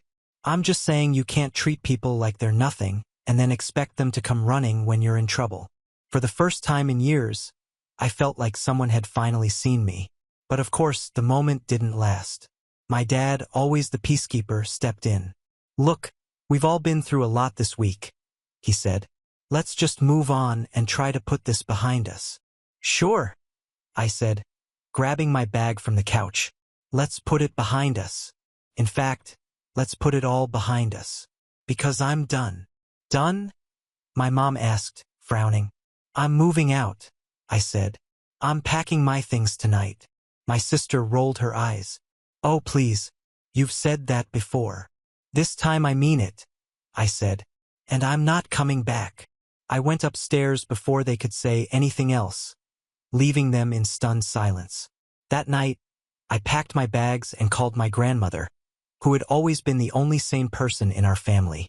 When I told her what had happened, she didn't seem surprised. "Come stay with me," she said. "You don't need them." And just like that, I was free.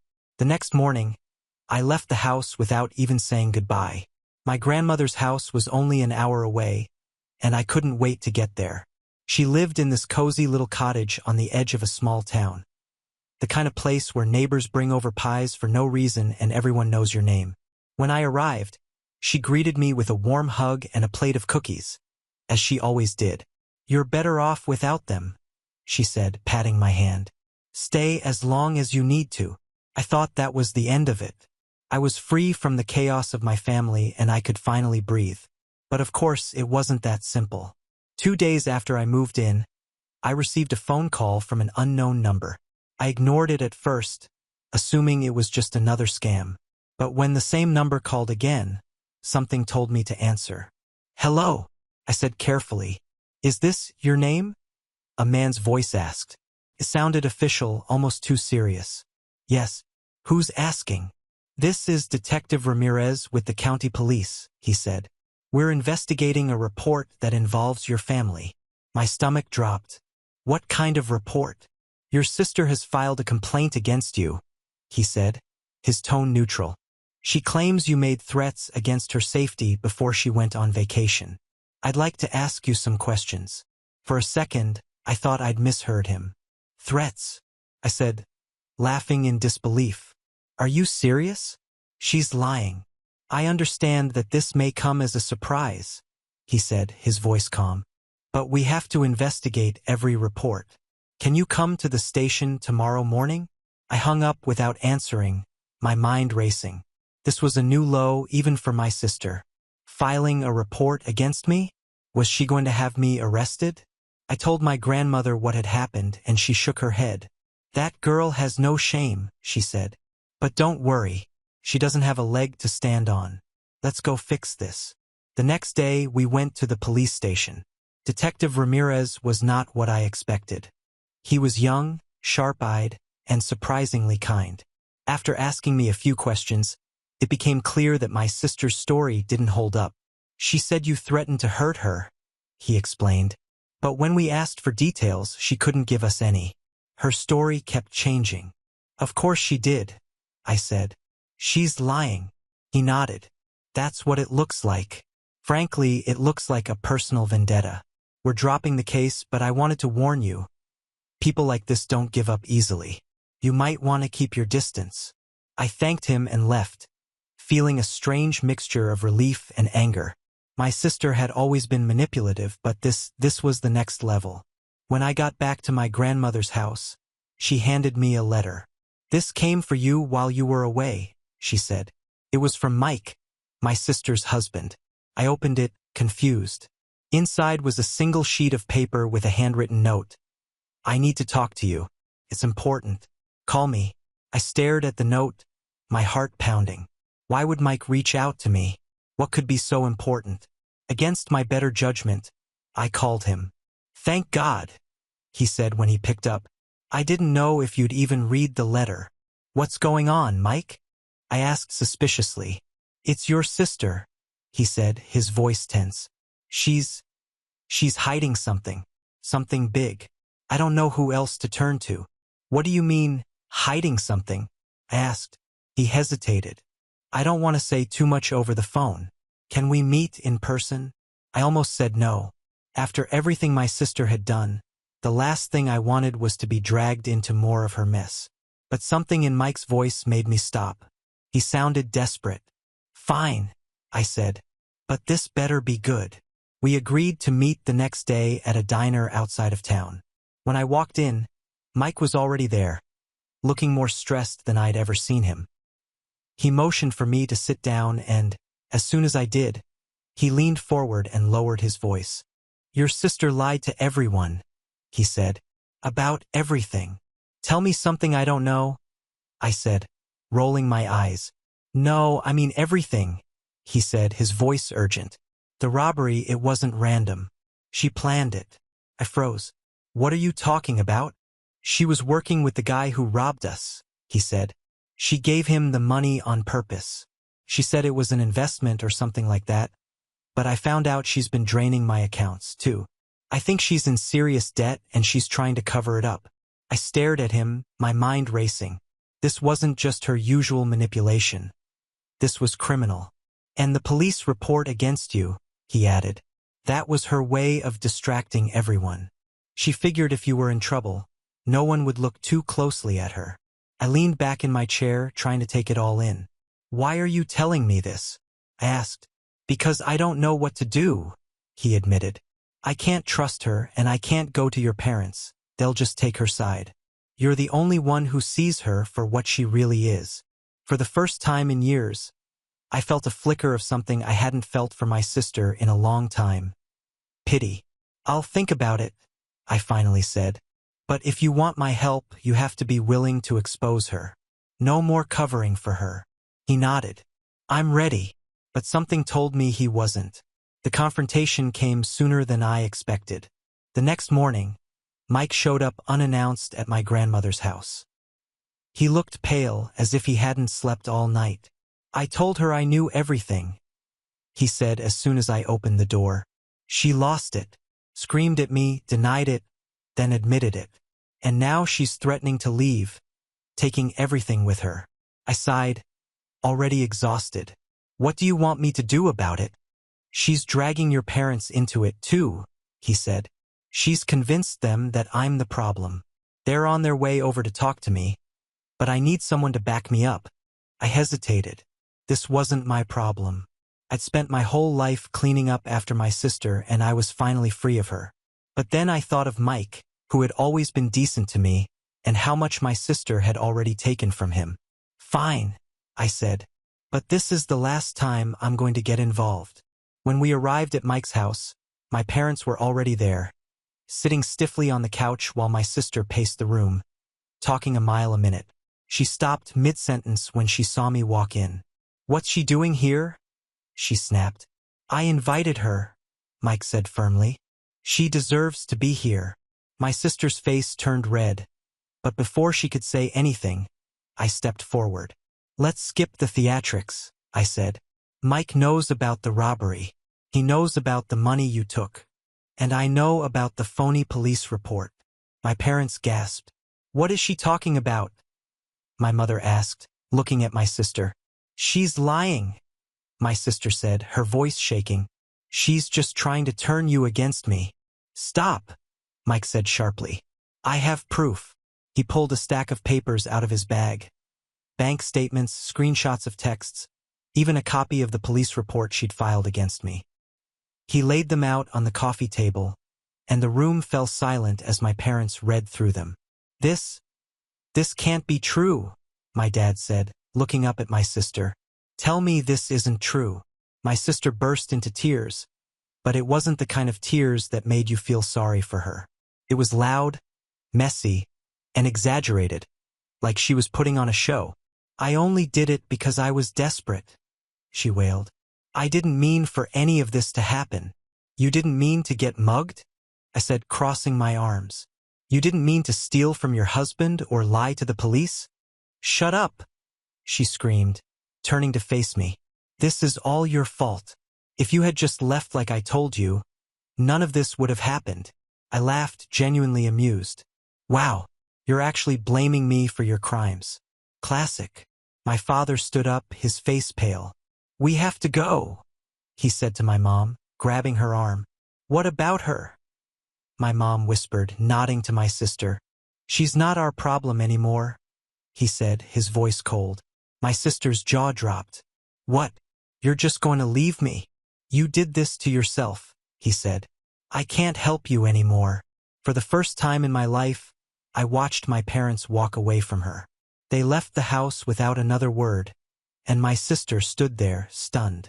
When she finally turned to me, her face was filled with anger. "Are you happy now?" she hissed. "Ecstatic," I said. "And just so you know, if you ever pull something like this again, I won't just walk away. I'll make sure you pay for it."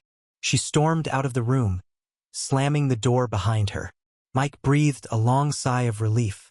"Thank you," he said. "I don't know what I would have done without you." "You would have figured it out," I said. "You're stronger than you know." Over the next few weeks, things started to fall into place. My sister moved out of Mike's house and he filed for divorce.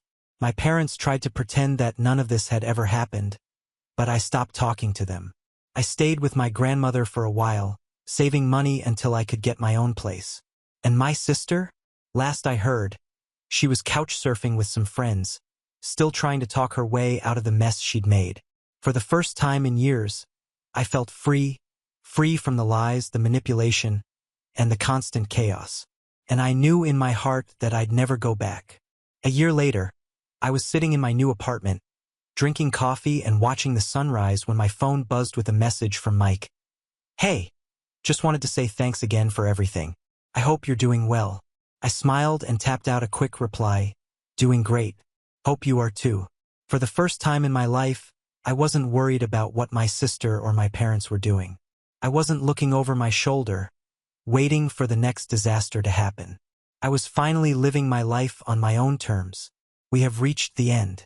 If you enjoyed this video, please be sure to like and subscribe to the channel for more videos like this, and give us your thoughts about the stories in the comments section. Thank you and see you in the next video.